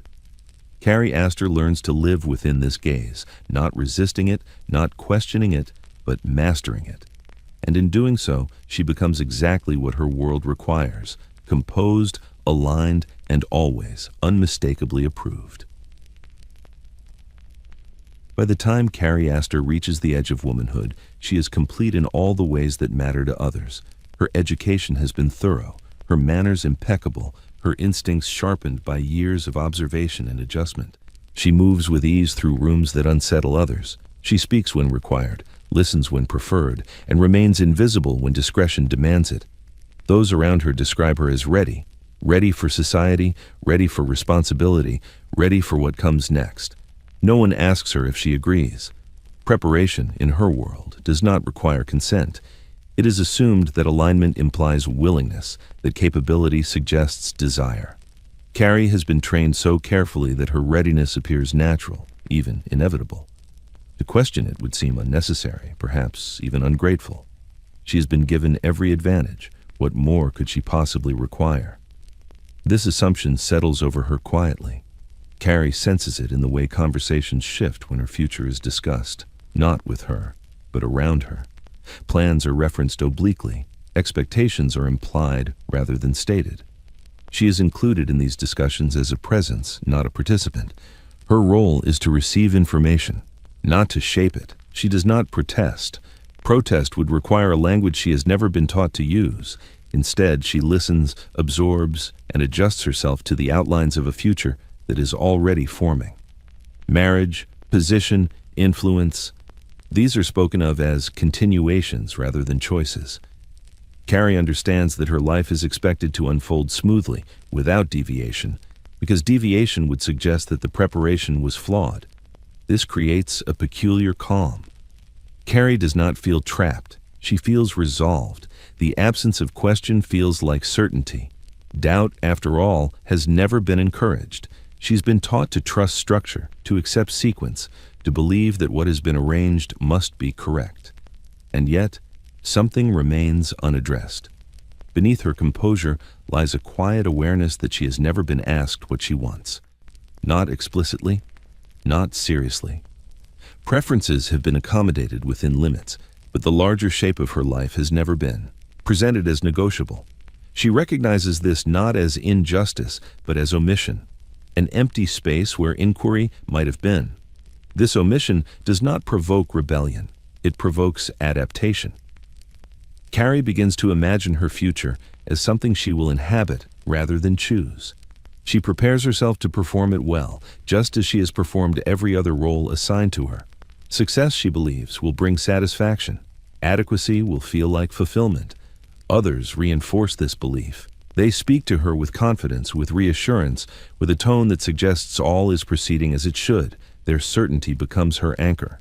She trusts it more than any internal hesitation she might feel, because hesitation has never been framed as useful. By the time she is formally introduced to society, Carrie is impeccably prepared. She knows how to stand, how to speak, how to listen. She understands the unspoken rules that govern acceptance.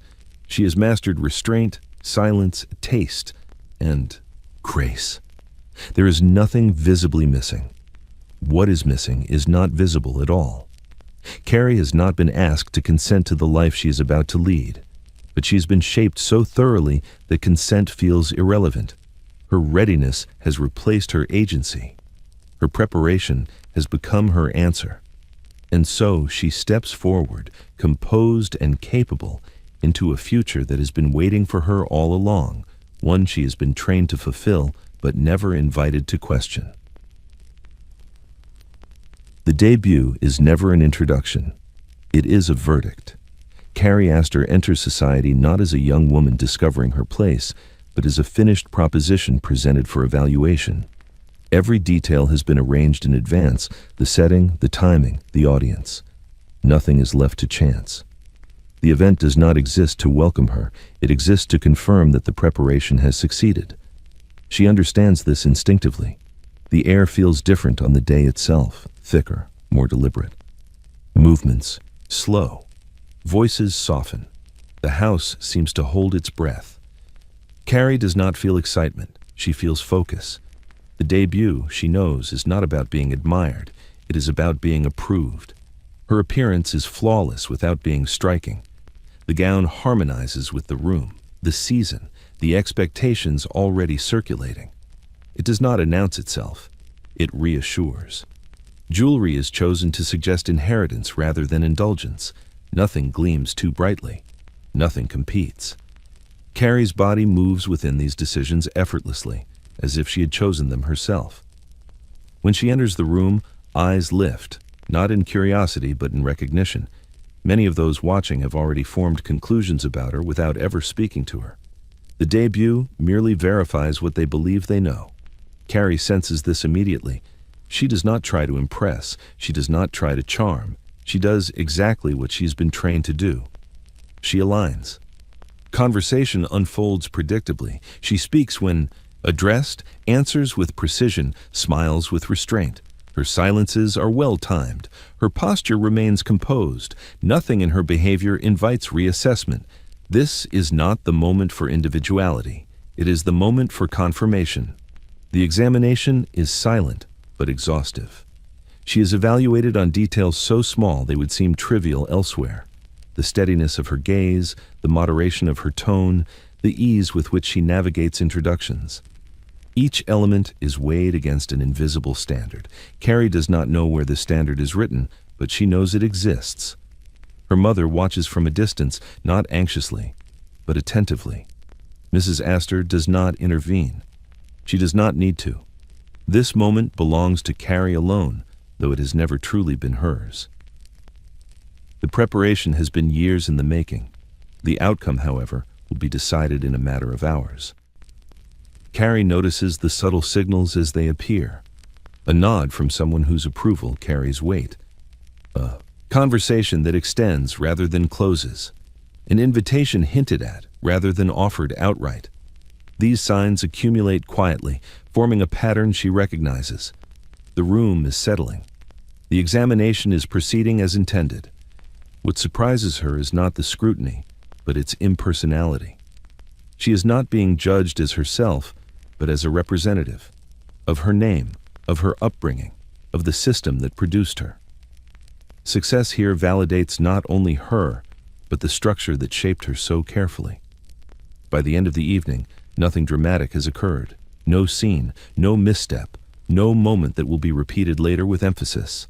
This, Carrie understands, is the highest success. The debut has passed without incident. The room has accepted her without resistance. Later, when the house grows quiet again, Carrie reflects not on what she felt, but on what she observed. The glances, the pauses, the atmosphere. She reviews the evening as one might review a performance, not for emotion, but for accuracy. The debut has done its work. It has examined her and found her correct. Carrie Astor has entered society exactly as intended, not as a question to be answered, but as an answer already prepared. The moment after a debut is quieter than the debut itself. Carrie Astor senses it immediately, the subtle suspension that follows arrival when nothing decisive has yet been spoken, but everything has already begun to settle. She moves through rooms that feel attentive, alert, as if the walls themselves are waiting to see whether she will disrupt what has been carefully arranged. This is not scrutiny in the obvious sense. No one stares, no one questions. Instead, the room watches her the way one watches a balance scale after a weight has been placed, waiting to see if it tips, if it wavers, if it proves unstable. Carrie understands this intuitively. She does not rush to fill the silence. She allows it to exist. Conversation resumes around her, but with altered tone. Voices remain low. Laughter is restrained. Interactions feel measured, provisional. People speak to her politely, but without assumption. She is present, but not yet absorbed. The room has not decided. Carrie responds by doing nothing new. She maintains the same composure, the same pacing, the same economy of gesture that has carried her this far. She knows better than to attempt connection too quickly. Acceptance, she has learned, is not secured through effort. It arrives when effort becomes unnecessary. The air itself feels different, denser, charged with attention. Carrie is aware of movement at the edges of her vision, of glances exchanged when she turns away, of pauses that seem to follow her through space. She recognizes this as a moment of collective assessment, not hostile, but exacting. The room is learning how to hold her. She notices how people position themselves in relation to her. Some draw slightly closer, others maintain respectful distance. No one crowds her. No one ignores her. She occupies a carefully calibrated center, visible but not dominant. This, she knows, is intentional. The room is testing how she inhabits space. Carrie's restraint reassures them. She does not seek attention. She does not retreat. She remains steady, allowing the atmosphere to resolve around her. Over time, the tension softens. Conversations resume their natural rhythm. Laughter finds its proper volume. The room exhales. She feels this shift before she sees it. The pause lengthens into ease. The provisional becomes familiar. The room no longer holds its breath. This is the true test of belonging, not the initial impression, but the ability to dissolve into the environment without disturbing it. Carrie passes this test without realizing she is being tested. Her presence becomes unremarkable, which in this world is the highest achievement. Later, she will reflect on this moment not as anxiety, but as clarity. She understands now that acceptance is not granted through declaration. It is allowed when nothing feels threatened. The room must trust that she will not change it. By the end of the evening, Carrie is no longer an object of attention. She is part of the arrangement. The furniture, the lighting, the conversations, all accommodate her seamlessly. The room has learned her weight and found it tolerable. This, she realizes, is how power operates here. Not through assertion, but through stillness. Not through demand, but through endurance. A room that once held its breath now moves freely again, confident that she will remain exactly as expected. Carrie Astor does not celebrate this realization. She absorbs it. Another lesson learned, another threshold crossed. She has not merely entered society, she has been absorbed by it, quietly, completely, without leaving a trace of effort behind.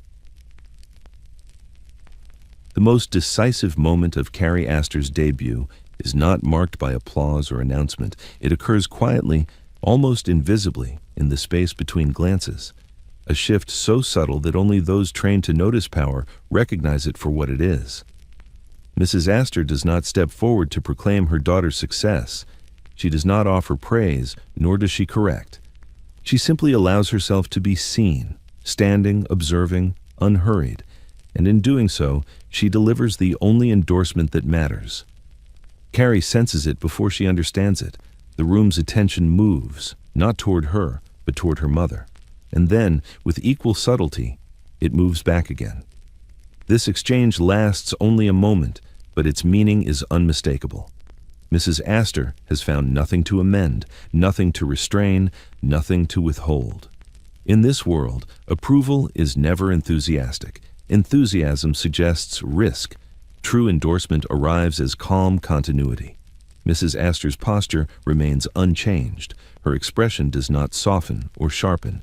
She behaves exactly as she always has, and that constancy signals success more clearly than any congratulation could. Carrie understands the implication immediately. If her mother had sensed misalignment, anything premature, excessive, or uncertain, intervention would have been immediate, if discreet. A repositioning, a redirection, a momentary removal. None of these occur. The absence of correction becomes its own message. Others notice as well. They watch Mrs. Astor carefully, measuring her response as they always do. When they see no disruption, no recalibration, they adjust their own assessments accordingly. The daughter, it seems, has met the standard. The mother has confirmed it. This endorsement carries weight precisely because it is silent. Mrs. Astor does not explain herself. She does not need to. Her authority rests on the assumption that she knows exactly what she is doing. To question her judgment would be to question the system that has allowed her to maintain her position for so long. Carrie experiences this moment not as validation, but as release. A tension she did not know she was holding loosens slightly. She has not been praised, but she's been accepted. Not by society alone, but by the one person whose approval has shaped her entire life. And yet, even this acceptance is not intimate. It is procedural. Mrs. Astor's endorsement is not an expression of pride. It is confirmation that the process has functioned as intended. The daughter has been produced correctly. The result aligns with expectation. Carrie feels no urge to seek her mother's attention after this moment. There is nothing to say. Their shared understanding renders conversation unnecessary. The relationship has always operated through alignment rather than exchange. And this is simply its most public demonstration. The power of this endorsement lies in its finality. From this point forward, Carrie will no longer be evaluated as a child in preparation. She will be regarded as a finished presence, sanctioned and stable. Mrs. Astor has stepped back, not visibly, but definitively. Her work, at least in this phase, is complete. The room responds accordingly. Interactions with Carrie grow more assured. Invitations feel less tentative. Conversations extend more naturally. She is no longer provisional. She is endorsed. Carrie absorbs this shift quietly. She does not smile more broadly. She does not relax her posture. She understands that the moment demands continuity, not celebration. To change now would suggest insecurity, a need for acknowledgement that this world does not reward. Mrs. Astor remains where she is, unchanged, unremarkable, immovable. Her silence continues to speak, and Carrie, standing within that silence, recognizes the truth of her upbringing, that power, when properly exercised, never announces itself. It simply allows things to proceed. Acceptance does not bring relief. It brings permanence. Once Carrie Astor is absorbed into society, the attention upon her does not fade. It stabilizes. What had once been sharp and evaluative becomes constant, settled, and unyielding. She is no longer examined to determine whether she belongs. She is watched to ensure that she continues to belong. This is the quieter, more enduring phase of scrutiny, the kind that never announces itself and never looks away. Carrie becomes aware of it gradually. Conversations no longer pause when she enters, but they adjust. Expectations are no longer tested, but assumed. She is now part of the structure, and structures are monitored for stability. Her behavior must remain consistent, not merely correct. One flawless evening is not enough. Correctness must be sustained indefinitely. The attention is subtle, dispersed, impersonal. It does not arrive as judgment, but as awareness. She feels it in the way people remember how she behaved last week, last season, last year.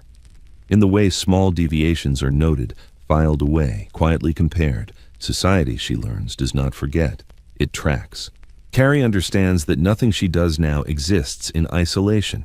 Each appearance adds to a cumulative impression that must remain unbroken. A single lapse would not cause scandal, but it would introduce uncertainty. And uncertainty, once introduced, invites reassessment. She responds as she always has, by refining restraint. Her composure becomes more consistent, her reactions more economical. She learns to anticipate not just immediate response, but long-term interpretation. How will this gesture be remembered? How will this remark be referenced later, indirectly, without context? Attention follows her even when it is not personal. She notices how her presence shapes rooms now, how people modulate themselves slightly around her. She has become a point of reference, a standard others orient themselves toward. This brings influence, but also responsibility. Stability must be maintained. What surprises her is how ordinary this vigilance feels. There is no moment of rebellion, no sense of injustice. Attention has always been part of her life. It has simply shifted from instructional to supervisory. The rules have not changed, they have only become less forgiving. Carrie rarely feels watched by any one person. Instead, She feels the collective awareness of a system that has invested in her correctness. She has been accepted not as an individual, but as a reliable component. Her role is to continue functioning without disruption. This sustained attention alters her relationship to spontaneity entirely. Even harmless deviations feel disproportionate. An unguarded reaction, a moment of visible fatigue, a preference expressed too clearly, each carries weight now that did not exist before. She is no longer permitted the grace of being unfinished. Yet there is comfort here as well. Attention confirms relevance. It ensures inclusion. Being watched means being counted. Carrie understands this instinctively. To disappear entirely would be worse than scrutiny. It would mean loss of position, loss of utility. And so she accepts the vigilance as the cost of belonging. Her inner life grows quieter, more regulated. She does not imagine escape, she imagines endurance, the ability to remain unchanged across years, across shifts in fashion, across generations. This, she believes, is the truest mark of success. Attention never relaxes, but it also never sharpens again. It settles into a permanent awareness, constant, unobtrusive, inescapable. Carrie Astor learns to live within it as one lives within architecture, supported by it, constrained by it, unable to imagine life without it. The examination is over. The observation has become eternal. Admiration, once secured, changes its character. Carrie Astor discovers this not through confrontation, but through distance. People look at her with appreciation that does not invite reply, with approval that does not require familiarity. She is praised, referenced, cited as an example, but rarely. Engaged without formality, admiration settles around her like glass, clear, reflective, and separating. She becomes aware of this separation in small ways. Conversations approach her indirectly, routed through intermediaries. Invitations are extended with care, phrased to avoid presumption. Even compliments arrive polished and complete, leaving no opening for response beyond acknowledgement. Carrie is admired, but not approached freely. There is a sense that access must be earned, or at least carefully justified. This distance is not hostility. It is reverence of a particular kind, the kind reserved for things considered complete, finished, untouchable. Carrie recognizes it instinctively. She understands that admiration, when unaccompanied by intimacy, functions as containment. It preserves the image by discouraging interaction that might complicate it. She notices how others behave differently around her. Voices lower. Humor becomes restrained. Casual remarks are edited before being spoken. People do not bring her problems. They do not test boundaries. They do not risk misalignment. She is treated as a surface upon which expectations have already settled, not as a person open to discovery. This isolation is subtle enough to be mistaken for respect, and in many ways, it is. Carrie's presence reassures. Her composure stabilizes rooms. Others feel calmer near her, though they cannot articulate why. She has become a fixed point, reliable, predictable, correct. But predictability discourages intimacy. Those who approach freely risk disturbing the balance.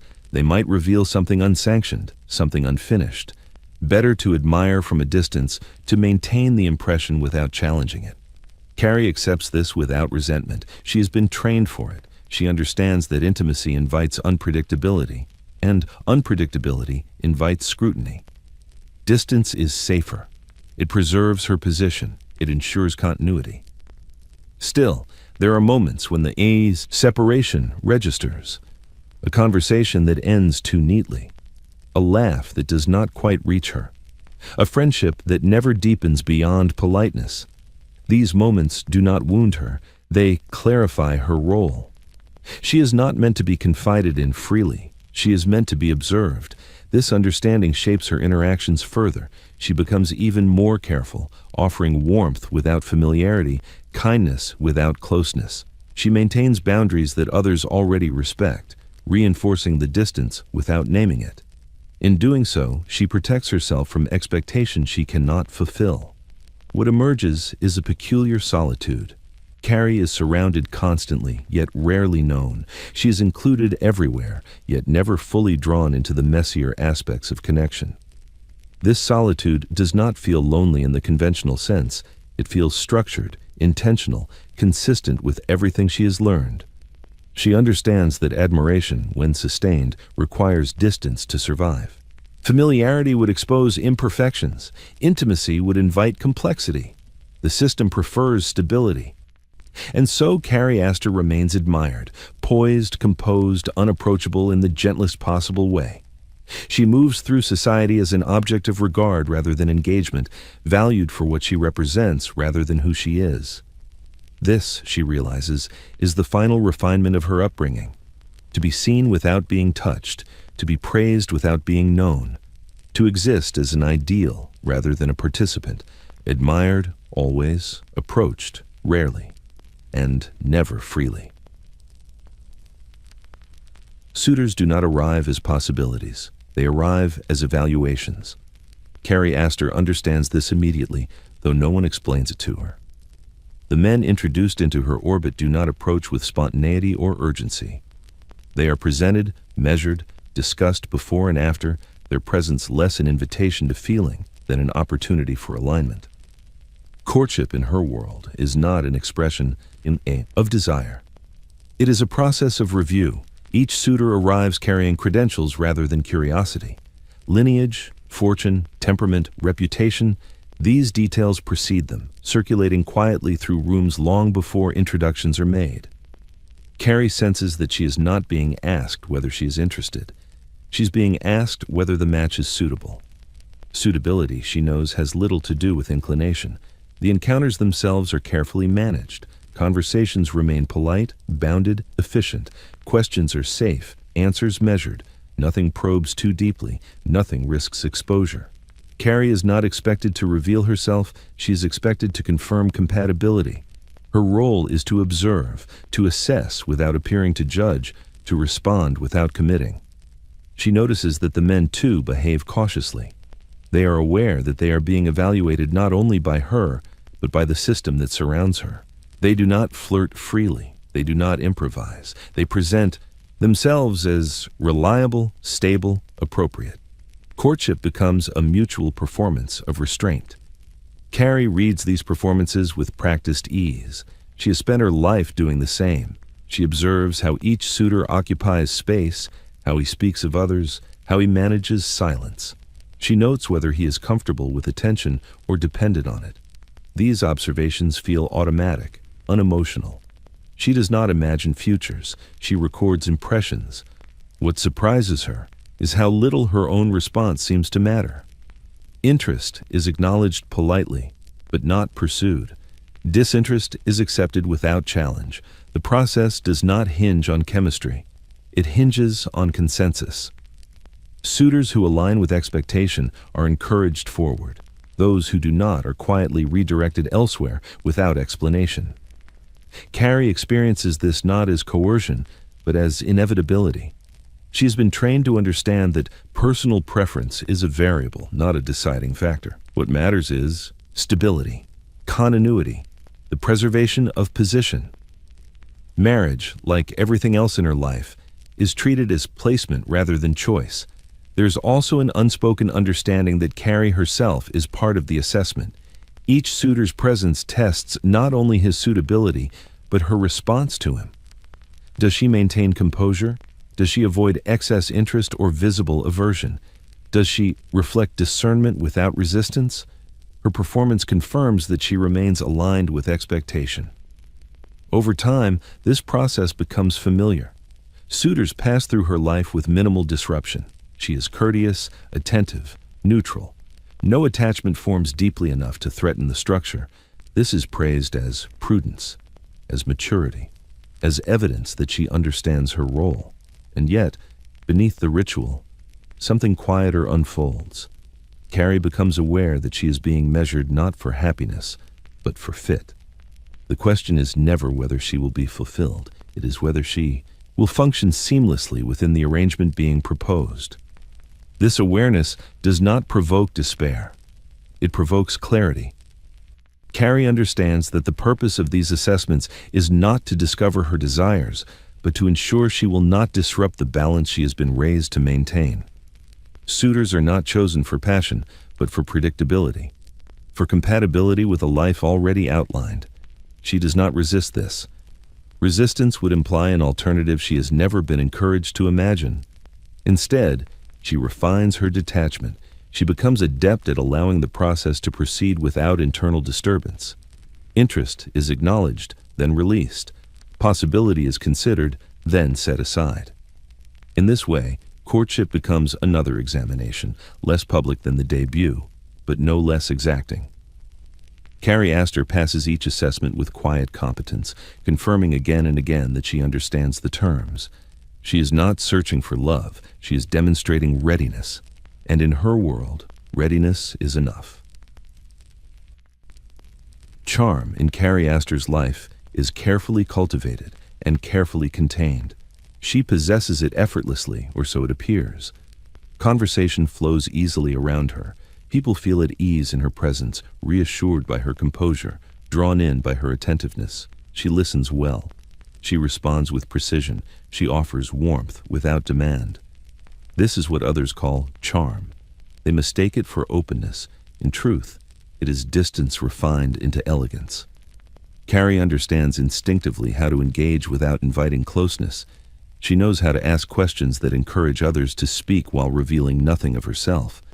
She knows how to smile in ways that suggest understanding without agreement. Her charm functions as a surface, smooth, reflective, and impenetrable. It allows interaction without exchange. This skill has been honed over years of observation and adjustment. Carrie has learned that intimacy introduces risk. It invites unpredictability, emotional obligation, and scrutiny that cannot be managed through posture or tone. Charm, by contrast, is controllable. It can be activated, sustained, and withdrawn without consequence. Those drawn to her often feel they have shared something meaningful. They leave conversations satisfied, even impressed. Yet when they reflect later, they struggle to recall what Carrie herself offered. She has given them attention, not access, presence, not vulnerability. This balance preserves her position while fulfilling social expectation. Suitors, acquaintances, even friends encounter this boundary. They are welcomed warmly, but never fully admitted. Carrie does not resist closeness overtly. She simply never completes the gesture. Her responses remain polished, her disclosures minimal, her emotions tempered. The effect is disarming. People assume reserve rather than refusal. This controlled charm is praised as refinement, as good breeding, as emotional intelligence. Carrie accepts these interpretations quietly. They serve her well. They protect her from demands she cannot fulfill and expectations she has never been encouraged to meet. Over time, the boundary becomes instinctive. Carrie does not consciously withhold intimacy. It simply does not occur to her to offer it. Emotional transparency feels unfamiliar, even inappropriate. She has been taught that self-revelation must serve a purpose. If it does not stabilize the environment, it should remain unexpressed. This creates a peculiar emotional economy. Carrie becomes generous with courtesy, patience, and reassurance. She is less generous with truth, not because she is deceptive, but because truth, unfiltered, unmeasured, has never been part of her training. She does not know where to place it safely. The cost of this restraint is subtle. Carrie is admired widely, yet known by few. She maintains many connections, but few attachments. Her life is full of interaction, yet marked by an absence of intimacy that she rarely names. It does not feel like loss, it feels like order. In moments of solitude, she occasionally senses the gap, a conversation that ends too neatly, a relationship that never deepens, a warmth that dissipates without residue. These moments register briefly, then fade. She has learned not to linger on what cannot be accommodated. Charm without intimacy becomes her signature. It allows her to move gracefully through society, to fulfill expectations without surrendering control. It ensures that she remains admired rather than complicated, respected rather than entangled. Carrie Astor has mastered the art of connection without exposure. In doing so, she preserves the composure that has been demanded of her since childhood. She remains untouched, even as she touches every room she enters. And in a world that prizes stability above all else, this restraint is not merely acceptable, it is ideal. Flawlessness once achieved does not relax its grip. It tightens. Carrie Astor discovers this gradually, not through failure, but through success sustained too well. The absence of error becomes an expectation. What was once remarkable settles into requirement. She is not praised for being correct anymore. Correctness is assumed, and assumption carries its own weight. There is no moment when this realization announces itself. It arrives quietly, through repetition, through the way conversations no longer allow for hesitation, through the way her presence is factored into plans without consultation, through the subtle understanding that she must remain as she has been, because change would feel like disruption. Flawlessness becomes maintenance. Every appearance now carries cumulative consequence. She is not judged anew. She is measured against herself. Any deviation would stand out sharply against the consistency she has cultivated. The margin for error narrows. What once might have been overlooked now invites speculation. Understands this without being told. The system has no patience for decline. Carrie responds by refining her discipline further. She conserves energy carefully, aware that fatigue risks visibility. She edits reactions before they surface, knowing that surprise reads as instability. She avoids novelty, not because it lacks appeal, but because it introduces variables. Stability, she knows, is the currency she must protect. The cost of this vigilance is not dramatic, it is accumulative. Moments that might have offered release, unstructured time, unguarded conversation, impulsive decision are quietly declined. Carrie does not frame these refusals as sacrifice, she frames them as prudence. She has been trained to understand that ease is earned through restraint, not indulgence. Yet the strain registers in the body, attention held without acknowledgement, a breath measured too carefully, sleep that arrives but never fully settles. Carrie does not complain. She would not know how to articulate the discomfort, even if she wished to.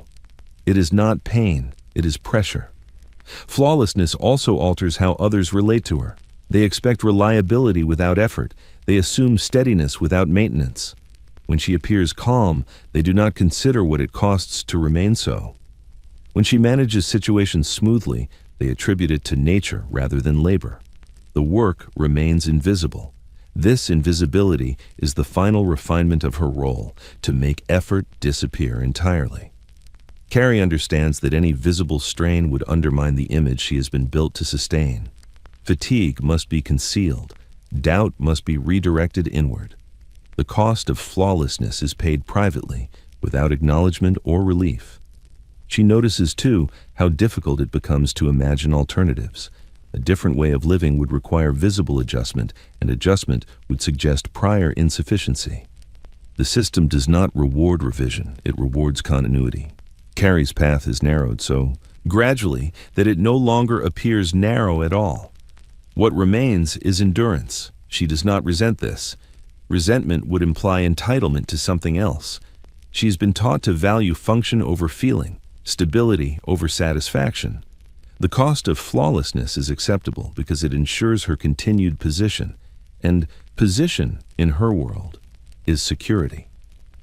Occasionally she wonders, briefly, distantly, what it might feel like to be imperfect without consequence.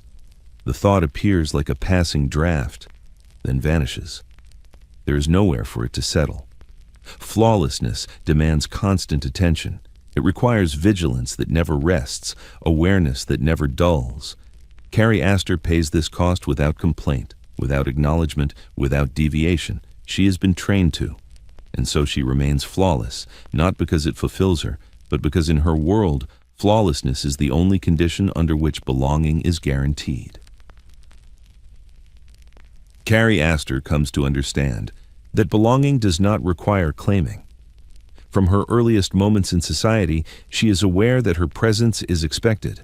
She is included in gatherings, invited to salons, noted in lists, spoken of in conversation. Yet none of these acknowledgments imply ownership, her own or anyone else's. She is accepted because she aligns, because she reinforces, because she confirms the structure in which she exists. Her belonging is contingent, not personal. It is granted through performance rather than affection. In the drawing rooms and parlors she inhabits, Carrie observes carefully how this distinction manifests. Some girls attempt to claim their space with exuberance or assertion. They linger in conversation, dominate introductions, or insist on attention. Others, less practiced, stumble, appearing either too eager or uncertain, and their belonging is quickly questioned, subtly withdrawn. Carrie notes that inclusion and ownership are rarely synonymous here. She learns that the safest course is to participate fully in presence while offering no claim to influence beyond what is allowed. The realization does not arrive as disappointment. Carrie has been raised to equate compliance with reward. Belonging without ownership is precisely the structure she has been taught to navigate. It is neither alien nor oppressive. It simply defines the terms of her social existence. She moves through rooms with grace, acknowledged, admired, yet always contained within limits that she does not cross and that no one explicitly delineates. This containment is reinforced continuously. Invitations are made in her name, yet are never unconditional.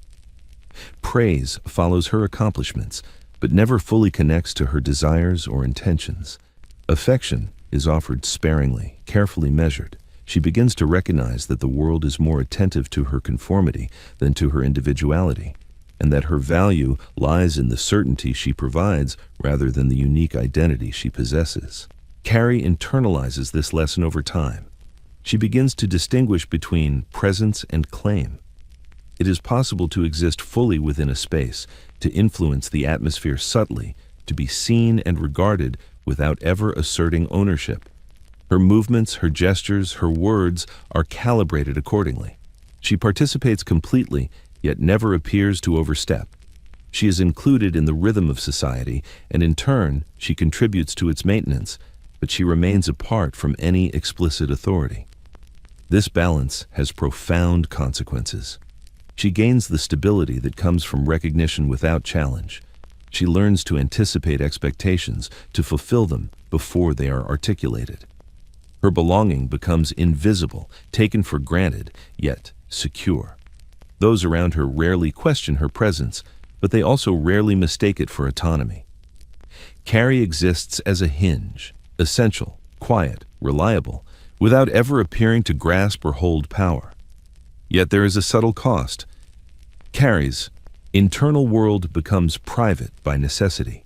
Desire, opinion, and impulse are moderated, often deferred. She grows accustomed to participating fully in others' constructions of society while keeping her own sense of agency carefully hidden. The habit, once formed, becomes instinctive. To belong without ownership, to act without attachment, to navigate the world with precision and composure. By the end of her early social education, Carrie Astor embodies this truth completely. She belongs everywhere she is expected, yet claims nothing beyond what is allocated to her by circumstance and design. She is admired, included, and relied upon. She is essential, and yet untouchable. Belonging, she understands, is secured not through assertion or ambition, but through perfect alignment. And it is alignment, not desire, that will carry her through the rooms of society for years to come. Carrie Astor's presence is preceded by a name, a history, and a set of expectations, carefully curated long before she ever steps into a room. By the time she approaches her first formal gatherings, her reputation has already traveled ahead of her, whispered through hallways, noted in polite commentary, and weighed in the eyes of those who recognize its significance. It is a reputation not entirely of her making, yet it becomes inseparable from her existence, shaping interactions before they begin. From the earliest introductions, Carrie notices how people behave before she even speaks. Heads turn slightly, conversations pause briefly, and glances are exchanged, subtle but telling. She does not yet know the full measure of what has been conveyed, yet she feels it. The reputation that precedes her functions like an invisible escort. It clears paths, softens scrutiny, and stabilizes the space she enters. Its presence is protective, yet also exacting, demanding that her comportment align perfectly with the whispered promise. This preformed reputation carries advantages that are immediately evident. Invitations arrive without solicitation, acknowledgments are granted without effort, and opportunities for inclusion appear as though by natural consequence. Social calendars adjust themselves to accommodate her without explicit negotiation. Carrie experiences the convenience of being anticipated. The room is ready for her, its occupants prepared, its atmosphere already attuned to her expected comportment. She moves through it as one might glide through architecture, each step calibrated, each gesture fitting seamlessly into the pattern. Yet the weight of this reputation is not neutral. It is exacting. Every glance, every word, every pause is scrutinized, not as individual instances, but as measures of continuity. To falter, even subtly, risks disrupting the balance created in her name. A gesture too forward, a laugh too bright, a tone too eager. These are not merely personal missteps. They are deviations from the narrative that has already begun. Carrie internalizes this quietly, recognizing that her reputation must be maintained as much as she must maintain her presence. Observation becomes instinct. She watches the faces of others for microsignals, a slight hesitation, a restrained smile, a softened tone. These are clues to whether she is meeting expectations. Approval is rarely stated, it is inferred. Correction is rarely verbalized. It is implied in shifts of attention, in subtle adjustments of proximity, in moments of polite restraint. Carrie learns to navigate these cues with precision, ensuring that her reputation is reinforced with each movement, each interaction. Her reputation also shapes her understanding of social hierarchy. She recognizes that it functions as a tool, a form of influence without overt assertion. People defer to her presence, accommodate her inclinations, and anticipate her alignment, all without knowing her fully. The advantage of this is clear. She gains authority simply by embodying the image that has been constructed in her name. The challenge is equally clear. She must never betray that image, for it exists independently of her impulses or desires. By adolescence, Carrie has learned to inhabit the space between expectation and performance with subtlety. Her reputation moves ahead of her, smoothing interactions, commanding attention without demand, and granting access without invitation. She becomes acutely aware that she is not judged solely for her actions, but for their conformity to an ideal preordained before she arrived. And so, she walks through society carrying more than herself.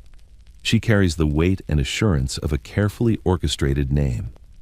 Her reputation, composed of observation, preparation, and maternal design, guides those around her even before she has uttered a single word. It is both shield and burden, granting her security while demanding perfection. In this way, Carrie Astor learns that identity for the young of her class is less a matter of discovery than of execution, and that the greatest power may lie in moving precisely as the world has already decided she must. Marriage, Carrie Astor soon discovers, is not a union of hearts. It is a transaction of expectation, a mechanism by which families measure continuity, consolidate influence, and display control. In her world, love exists only insofar as it can be arranged, approved, and disciplined to serve the greater purpose. The personal desires of a daughter are peripheral. The alignment of alliances is paramount.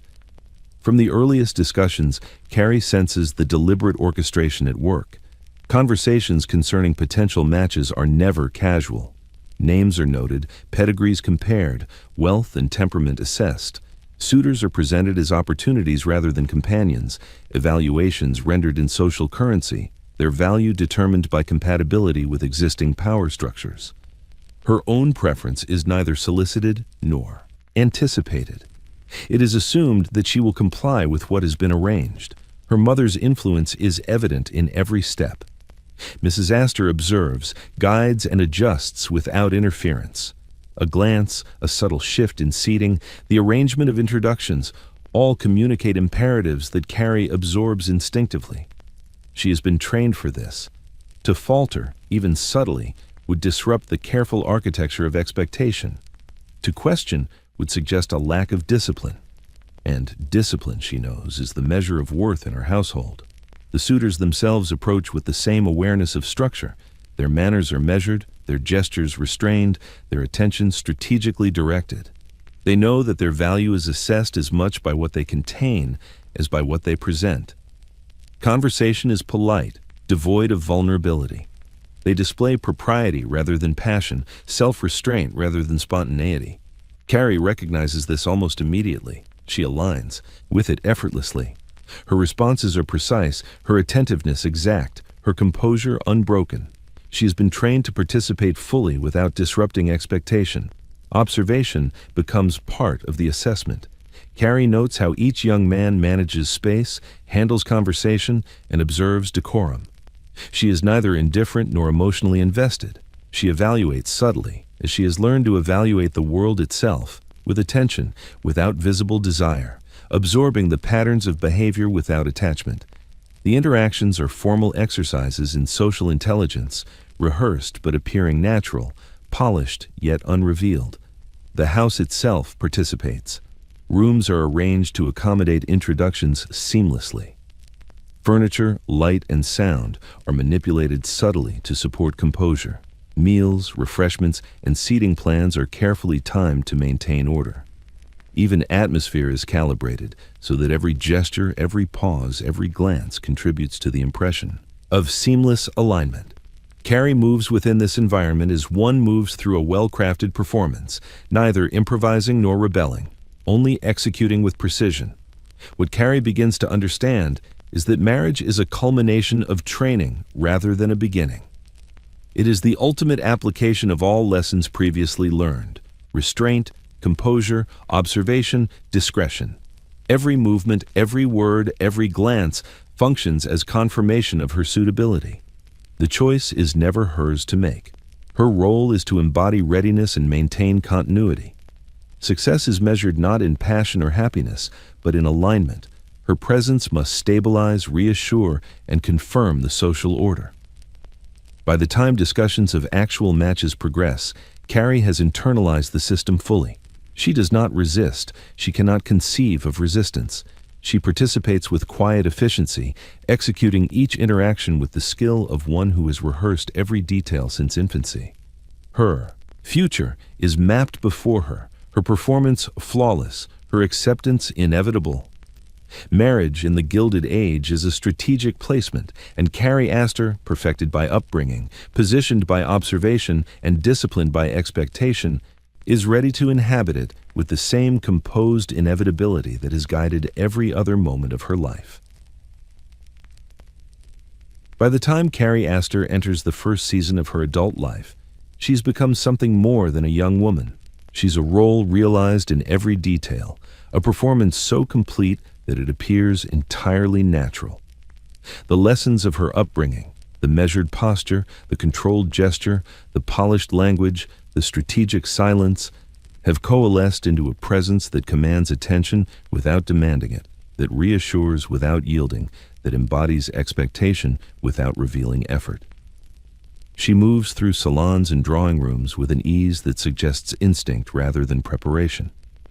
Every glance she exchanges, every word she utters, every pause she allows, is calibrated to reinforce her presence. Conversation flows around her. She participates fully, yet never disrupts. Observers marvel at her composure, her intelligence, her grace, rarely realizing that this perfection is the product of decades of silent training. To be so completely aligned is to be both admired and untouchable. Carrie understands instinctively that visibility carries responsibility. Her reputation precedes her, shaping interactions before she speaks. To falter in appearance, in speech, or in gesture would be to compromise not merely herself, but the structure of expectation itself. She has learned to anticipate scrutiny and to preempt it through subtle adjustments, the tilt of a head, the soft modulation of tone, the deliberate economy of movement. Her alignment with expectation has become instinctive. Instinct has become her armor. This mastery allows her to inhabit her social role without need for recognition. She does not seek applause. She does not crave approval. Both are offered freely, precisely because she has aligned herself with the norms and rhythms of the society that observes her. Others defer to her presence, accommodate her preferences, and anticipate her judgments, unaware that they are responding to an architecture of behavior rather than to personal authority. She is respected, trusted, and valued without ever needing to assert herself overtly. The social advantages are clear. Invitations arrive without solicitation. Conversations begin without hesitation. Introductions are seamless. Carrie's presence stabilizes gatherings, smooths awkward transitions, and reassures those around her that the expected order is maintained. Her behavior functions as a quiet signal. Everything is proceeding correctly. This, in turn, reinforces her position. To be correct in all these small ways is to be indispensable. Yet, perfection exacts its cost. Carrie's individuality, though not extinguished, is carefully moderated. Impulses, curiosity, and desire are contained, filtered, reshaped to align with expectation. Expression of self is permitted only insofar as it confirms the image she has been trained to embody. Emotions are moderated, reactions measured, and spontaneity carefully staged. She has learned that freedom exists only within bounds. Outside them, even error would be noted, remembered, and quietly judged. Despite these constraints, Carrie does not feel imprisoned. She feels capable. She feels assured. The training that once seemed restrictive now appears as preparation, the invisible scaffolding upon which her life is balanced. Every lesson absorbed, every expectation internalized, has left her equipped to navigate society without falter. And so she inhabits her role perfectly, not as a mask, but as an extension of herself, refined into a form that cannot be questioned. She is graceful, composed, and exacting without effort. Those who meet her sense her mastery, even if they do not perceive its origin. Carrie Astor, molded by years of careful instruction, moves through the world as she was always intended to move, a presence flawless in alignment, complete in execution, and entirely inevitable. Carrie Astor comes to understand that influence is never linear. In her household, authority has always been taught subtly, quietly, through example and expectation. Yet as she matures, she begins to notice a shift. The very lessons she absorbed from her mother now return to her in reflection, shaping not only her behavior, but her perception of power itself. In this reversal, Carrie recognizes that she has inherited not merely instruction, but responsibility, and that the balance of guidance has shifted almost imperceptibly. Mrs. Astor's control, once absolute, begins to function differently. She no longer needs to correct, redirect, or evaluate constantly. Carrie has internalized those functions so thoroughly that they operate without supervision. The younger Astor becomes her mother's measure of propriety, her living reflection of what the household has produced. Each gesture, each word, each carefully contained expression confirms the success of decades of guidance. Carrie understands instinctively that her own discipline now reinforces her mother's authority. She executes the expected roles flawlessly, and in doing so, she amplifies the structure that has long governed them both. This inversion is subtle, almost invisible to outsiders. To society, Carrie remains the daughter, observed and admired. Yet within the household, she begins to act as the arbiter of consequence, however quietly. Her presence sets the standard for younger members of the family, for visiting girls, even for the servants who have come to recognize her as both participant and observer. Mrs. Astor's influence endures, but its manifestation now depends upon Carrie's embodiment. The daughter has become a conduit through which maternal authority continues to resonate. Carrie notices that guidance now takes the form of suggestion rather than instruction. When her mother offers a glance or a pause, Carrie interprets it not merely as direction, but as validation, shaping her own judgment and reinforcing it in others. She begins to correct small misalignments herself, smoothing errors before they draw notice. Authority, she learns, does not require title or declaration. It resides in control, in presence, in the subtle shaping of space and expectation. This reversal extends to social interaction as well. Carrie now understands the nuances of influence. How to make decisions in her mother's stead without overt assertion, how to anticipate expectation before it is articulated, how to embody propriety so completely that disruption becomes impossible. She recognizes that power is not always imposed. Often it is absorbed, internalized, and radiated outward through behavior. The lessons she once followed now serve as tools, enabling her to guide without visible intervention. Yet this inheritance carries weight. Responsibility arrives unannounced, silent as the house itself. Carrie must maintain perfection not only for her own standing, but to preserve the household's order and the subtle hierarchy her mother has established. Any misstep would reflect not merely on herself, but on the system she now upholds. She moves carefully, aware that her discretion and composure are now instruments of authority, just as much as symbols of refinement. Through this reversal, Carrie learns an essential truth. Power is recursive. It is not fixed in one person or one generation. It flows, reflects, and amplifies through those who have been shaped to sustain it. By embodying what her mother instilled, Carrie becomes both student and executor, recipient and enforcer, observer and authority. She understands that influence is quiet, measured, and cumulative, and that, in this household, she has already become indispensable. Carrie Astor does not seize this responsibility. She inhabits it naturally. The lessons she absorbed in childhood now radiate through her movements, her gaze, her timing. Mother and daughter, once linear in relation, are now intertwined in an unspoken hierarchy of guidance, each reinforcing the other. Power, Carrie realizes, is not declared, it is performed, and in performing it flawlessly, she becomes, in every subtle sense, a mother to her mother. Carrie Astor's life unfolds within a framework she has never been asked to question. From the earliest moments of her existence, the world around her has been arranged to shape behavior, calibrate appearance, and refine presence. By the time she enters adulthood, she understands that her entire existence is contained within expectations so precise that deviation would be both visible and consequential. Living, for her, is not exploration. It is execution. Each day is conducted in quiet alignment with these unspoken rules.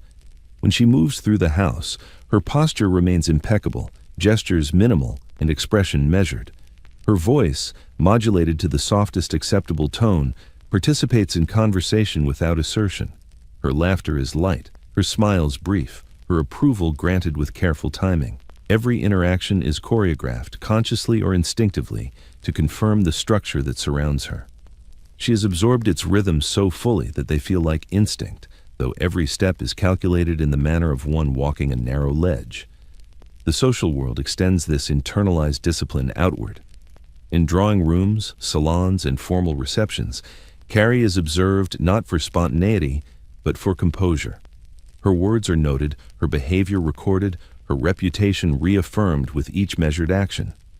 The eyes of society follow her fluidly, expecting consistency, rewarding alignment, and discouraging excess. She learns to inhabit space in a way that reassures others of continuity, projecting confidence without commanding it, authority without asserting it. In every room, her presence stabilizes the atmosphere before she even speaks. Expectation governs more than behavior. It shapes desire itself. Carrie has learned to moderate impulse, to redirect curiosity, and to contain preference within boundaries deemed acceptable by family and society. Even joy is restrained, measured in proportion to circumstance. What she wants, she learns, is never private. Her inclinations must conform silently to the forms already prescribed. In doing so, she secures approval while avoiding scrutiny. Desire becomes an internal discipline rather than a source of satisfaction. Mistakes, when they occur, are absorbed into the atmosphere rather than confronted. Yet Carrie understands their latent power. A misstep, a gesture too abrupt, a laugh too loud, a glance too long, can ripple through perception, undermining years of careful alignment.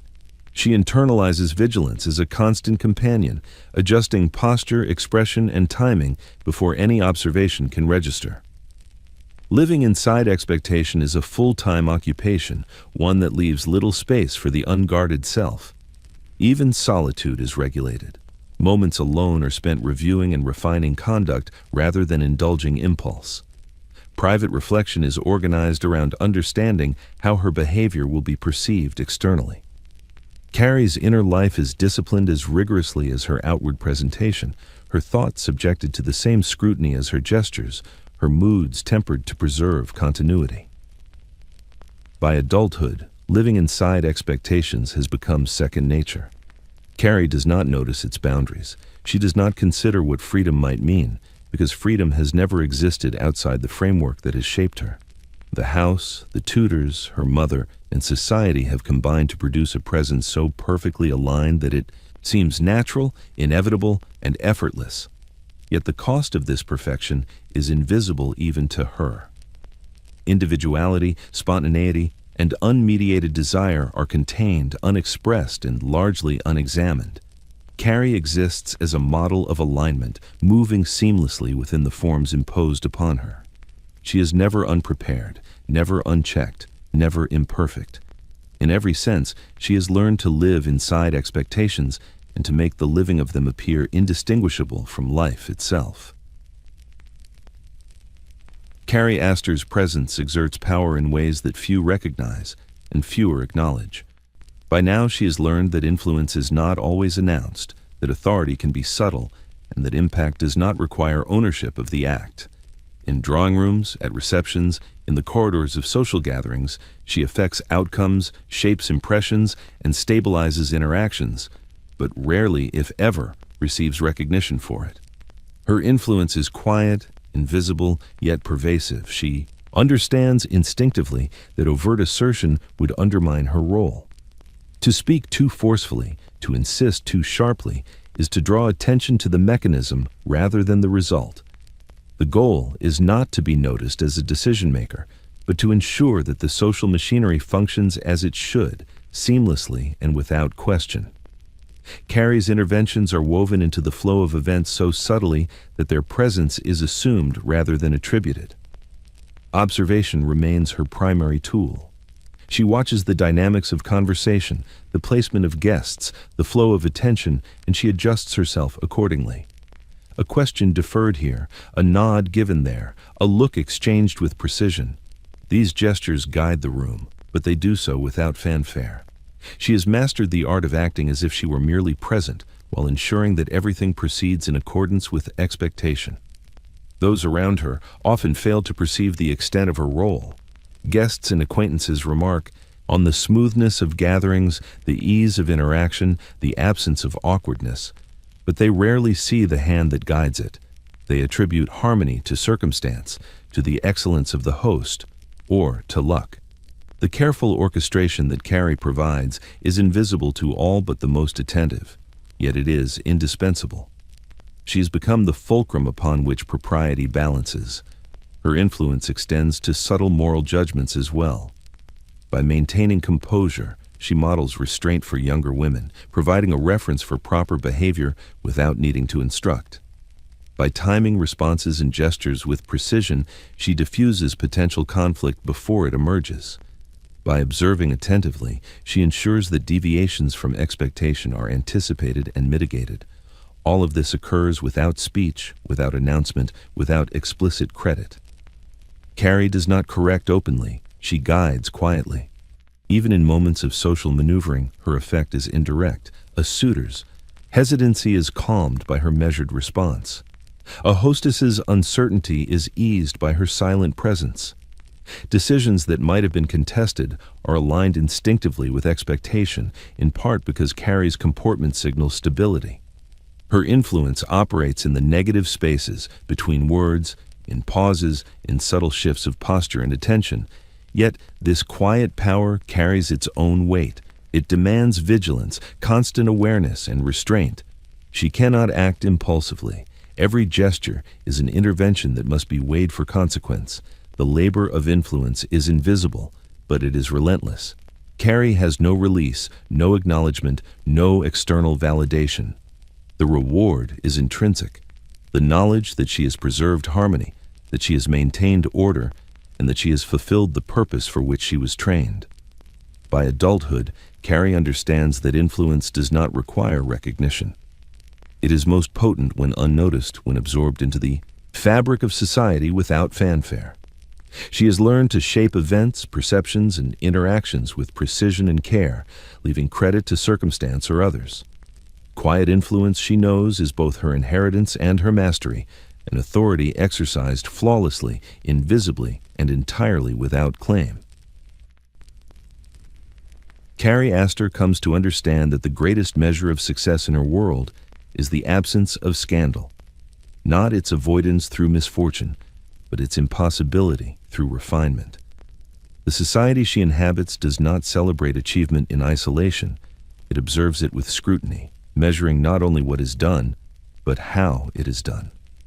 To exist without blemish, without rumor, without misstep, is to affirm one's place as decisively as any display of wealth or lineage. From the earliest stages of her social life, Carrie notices the consequences of disruption. Girls who draw attention to themselves, whether through misjudged words, excessive emotion, or misplaced ambition, become the subject of quiet whispers. Invitations grow scarce, conversations shorten. Their behavior is discussed not openly, but in the pauses and glances that carry far more meaning than speech could manage. Scandal in this context is subtle. It does not erupt dramatically. It insinuates itself through exclusion, diminished regard, and the gradual erosion of expectation. Carrie has been taught, indirectly, how to avoid this. Every gesture, every word, every pause is calibrated to meet expectation. She does not need to be told explicitly what would constitute impropriety. The lessons of her upbringing, her observations, and the house itself have conveyed the boundaries. To move correctly is to remain unseen in the best sense, to exist fully while appearing effortless, controlled, and unremarkable in deviation. This is the paradox of Gilded Age propriety. Flawlessness is only visible when it is invisible. The adults around her reinforce this understanding through example. Mrs. Astor rarely comments on scandal directly. She does not warn Carrie with admonitions or cautionary tales. Instead, she demonstrates through selective attention and measured disapproval toward others. Guests who overstep boundaries are met with subtle retraction. Their errors are absorbed into the memory of the room, shaping Carrie's understanding of the consequences without the need for explicit lesson. The absence of direct instruction allows her to internalize the code as instinct rather than obligation. Even among her peers, Carrie observes the mechanisms of suppression. Young women whose words or behaviors betray impatience, desire, or misalignment find themselves gently marginalized. They are not shamed. They are rendered socially inert, their presence tolerated but never fully embraced. Carrie absorbs these lessons as cautionary models. Her own conduct becomes a study in preemptive correction. She anticipates how missteps might be perceived and adjusts before they occur. In this way, she learns that the absence of scandal is not passive. It is active, deliberate, and requires constant vigilance. Each engagement, whether a simple greeting, a conversation, or a formal presentation, must be managed to preserve composure and align with expectation. Even minor lapses, an errant word, a gesture too bold, a tone of voice slightly off, must be corrected immediately, often without awareness of others, to maintain the impression of flawless comportment. By adulthood, Carrie's mastery is complete. Her social presence is such that she may be admired widely without attracting scrutiny, respected without provoking envy, included without invitation to intimacy. She moves through the world like a measured current, shaping circumstances subtly while leaving no trace of the labor required. In her society, the absence of scandal is more telling than any display of wealth, beauty, or wit. It signals control, refinement, and enduring influence. Astor has learned to inhabit this state fully. She does not seek attention, nor does she resist it. She simply exists with precision, ensuring that every interaction, every movement, and every word reinforces her flawless alignment. The world notices, but only superficially. The deeper mechanisms of control remain hidden. In this mastery, she secures her place not through action, but through the careful cultivation of a life that leaves scandal impossible. Carrie Astor's life unfolds as if it had been drawn in the faintest lines, perfectly straight and uninterrupted.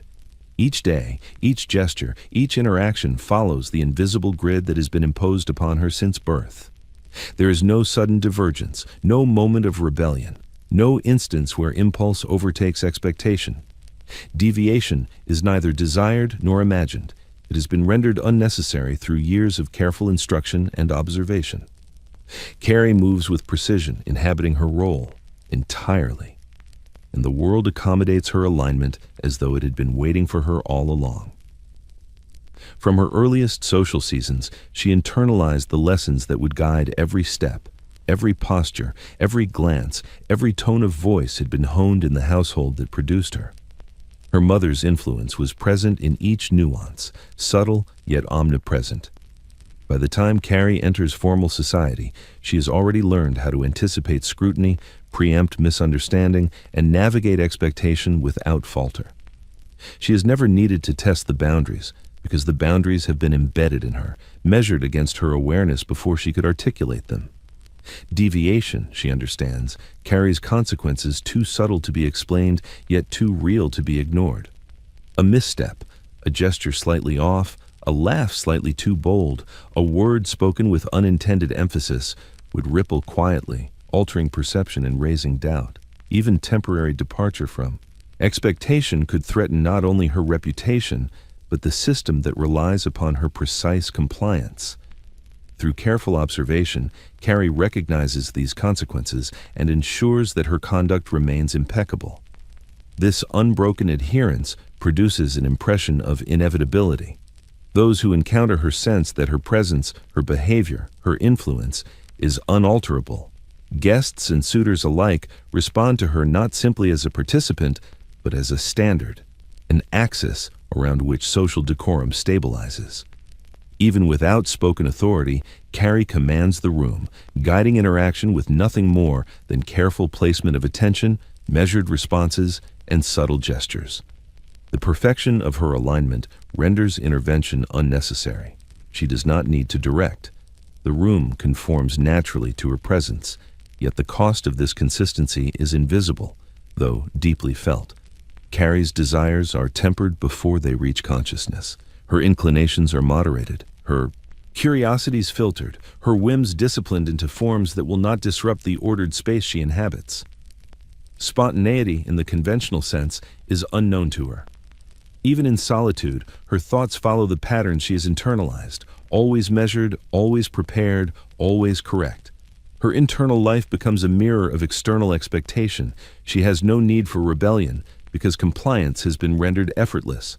Those around her interpret this life as flawless refinement, perhaps even natural superiority. They admire her steadiness, her elegance, her ability to occupy space without disturbance. Few suspect the labor that underlies it, the constant vigilance, the internal editing, the quiet recalibration of impulse. The very perfection that invites praise is the product of a life trained to avoid deviation entirely. By the age when others begin to explore, to experiment, to test limits, Carrie Astor has already completed the experiment for her. Her life is aligned, her presence measured, her influence unbroken. Every social season, every gesture, every appearance confirms continuity. In this, she achieves what her world prizes above all, a life that never deviated, a presence that never faltered, and a perfection so thorough it seems inevitable. Carrie moves through society as though she had been designed for it, and in many ways, she has been. Her existence is proof of what can be achieved when training, expectation, and observation converge. To outsiders, she appears effortless. To herself, she knows the cost of the precision she sustains. And still, she does not waver. Carrie Astor's legacy, like the life she inhabits, is measured in precision rather than passion. She is remembered not for audacity, not for rebellion, not for acts of spontaneous brilliance, but for correctness, the steady, unbroken alignment with expectation that has defined her existence from childhood. Every gesture, every glance, every carefully Modulated word contributes to a memory of her as flawless, composed, and entirely proper. A young woman whose life required neither correction nor apology, whose presence reassured as much as it commanded. This remembrance begins in the earliest seasons of her social life. Friends and acquaintances recount her name with ease, noting the certainty she brings into a room. Conversations about her rarely contain anecdote or intimate detail. Instead, they cite her steadiness, how she navigated introductions, how she responded to scrutiny, how she maintained equilibrium amidst the unpredictable oscillations of wealth, status, and opinion.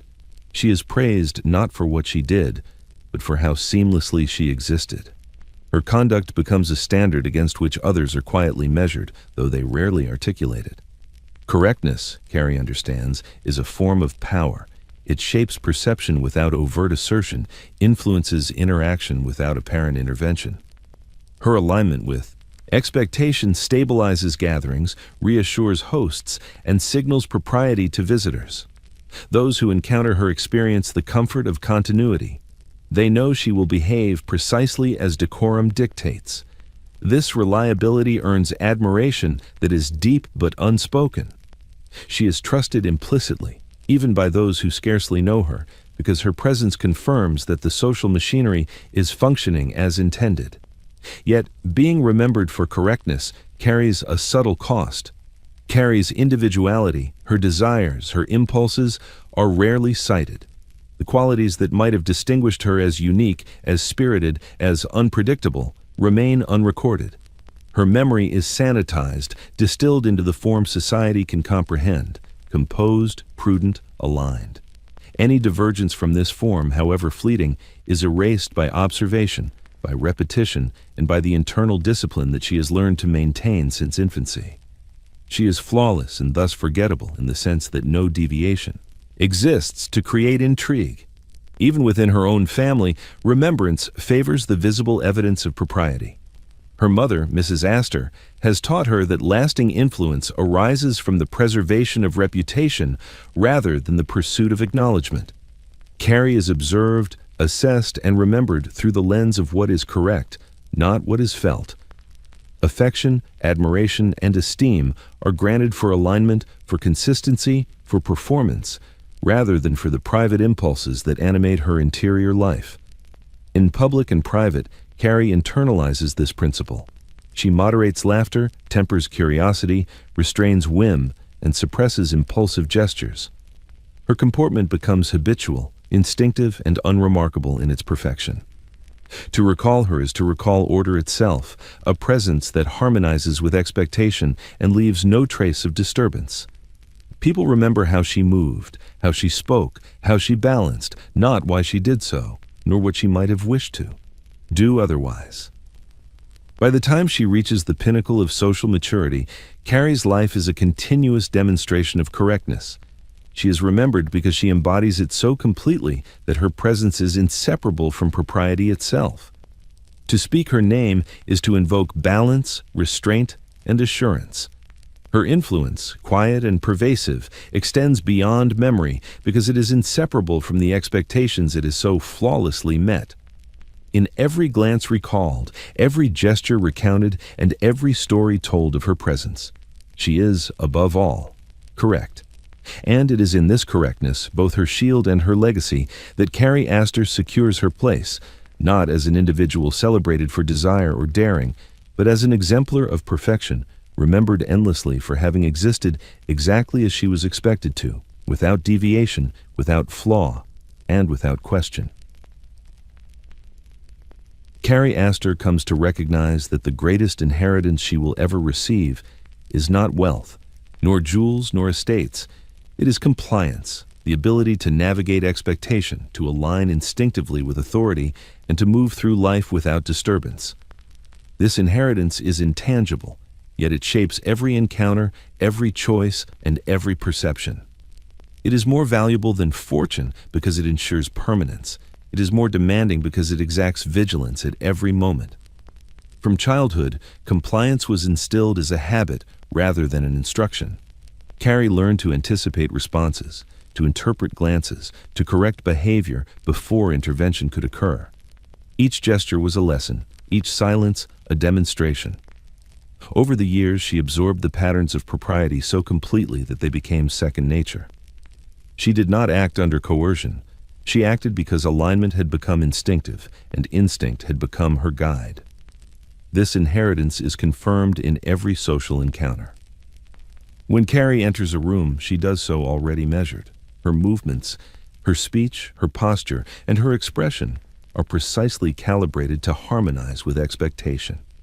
Those around her respond unconsciously, adjusting their behavior in reflection of hers. Compliance, once internalized, radiates outward, shaping the interactions of others even without deliberate intent. It is authority exercised invisibly, influence granted without recognition.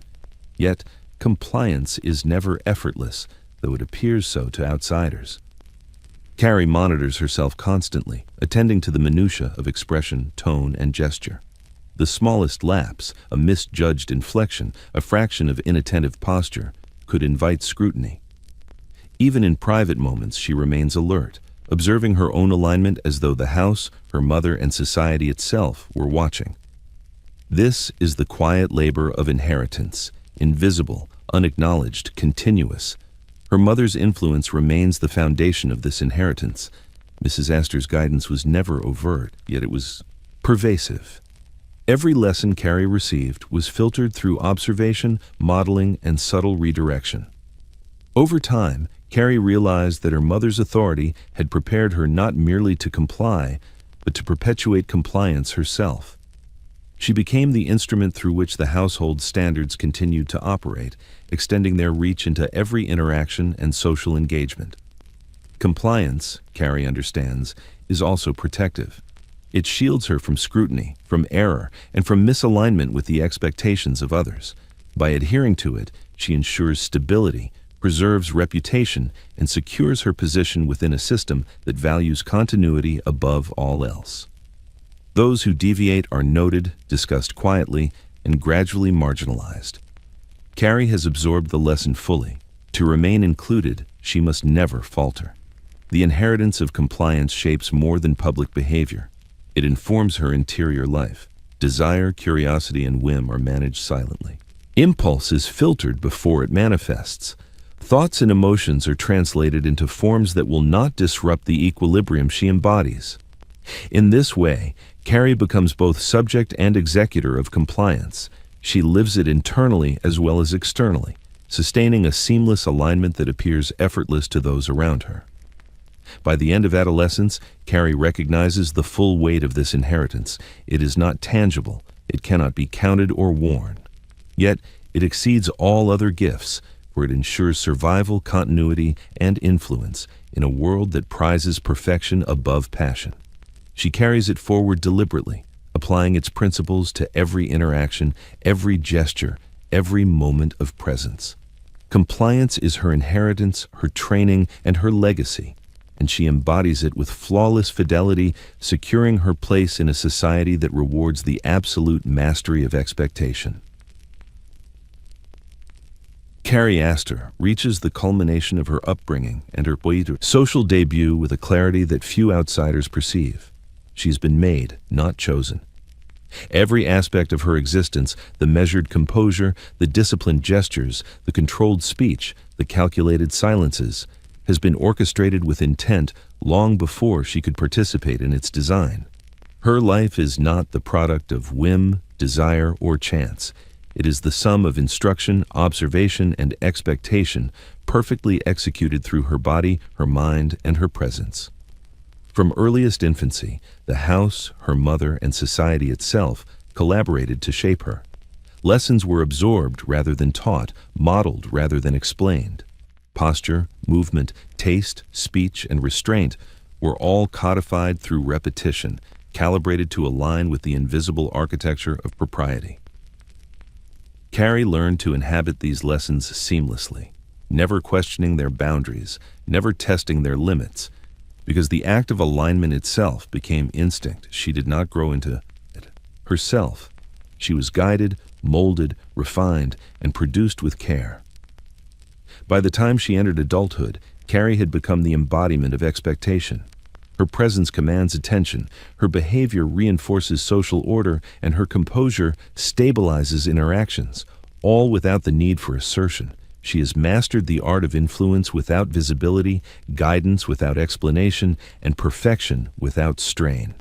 Yet, in achieving this, she recognizes a profound truth. She's not chosen any of this for herself. Every skill, every habit, every inclination has been shaped externally, internalized until it feels innate, and now functions as her identity.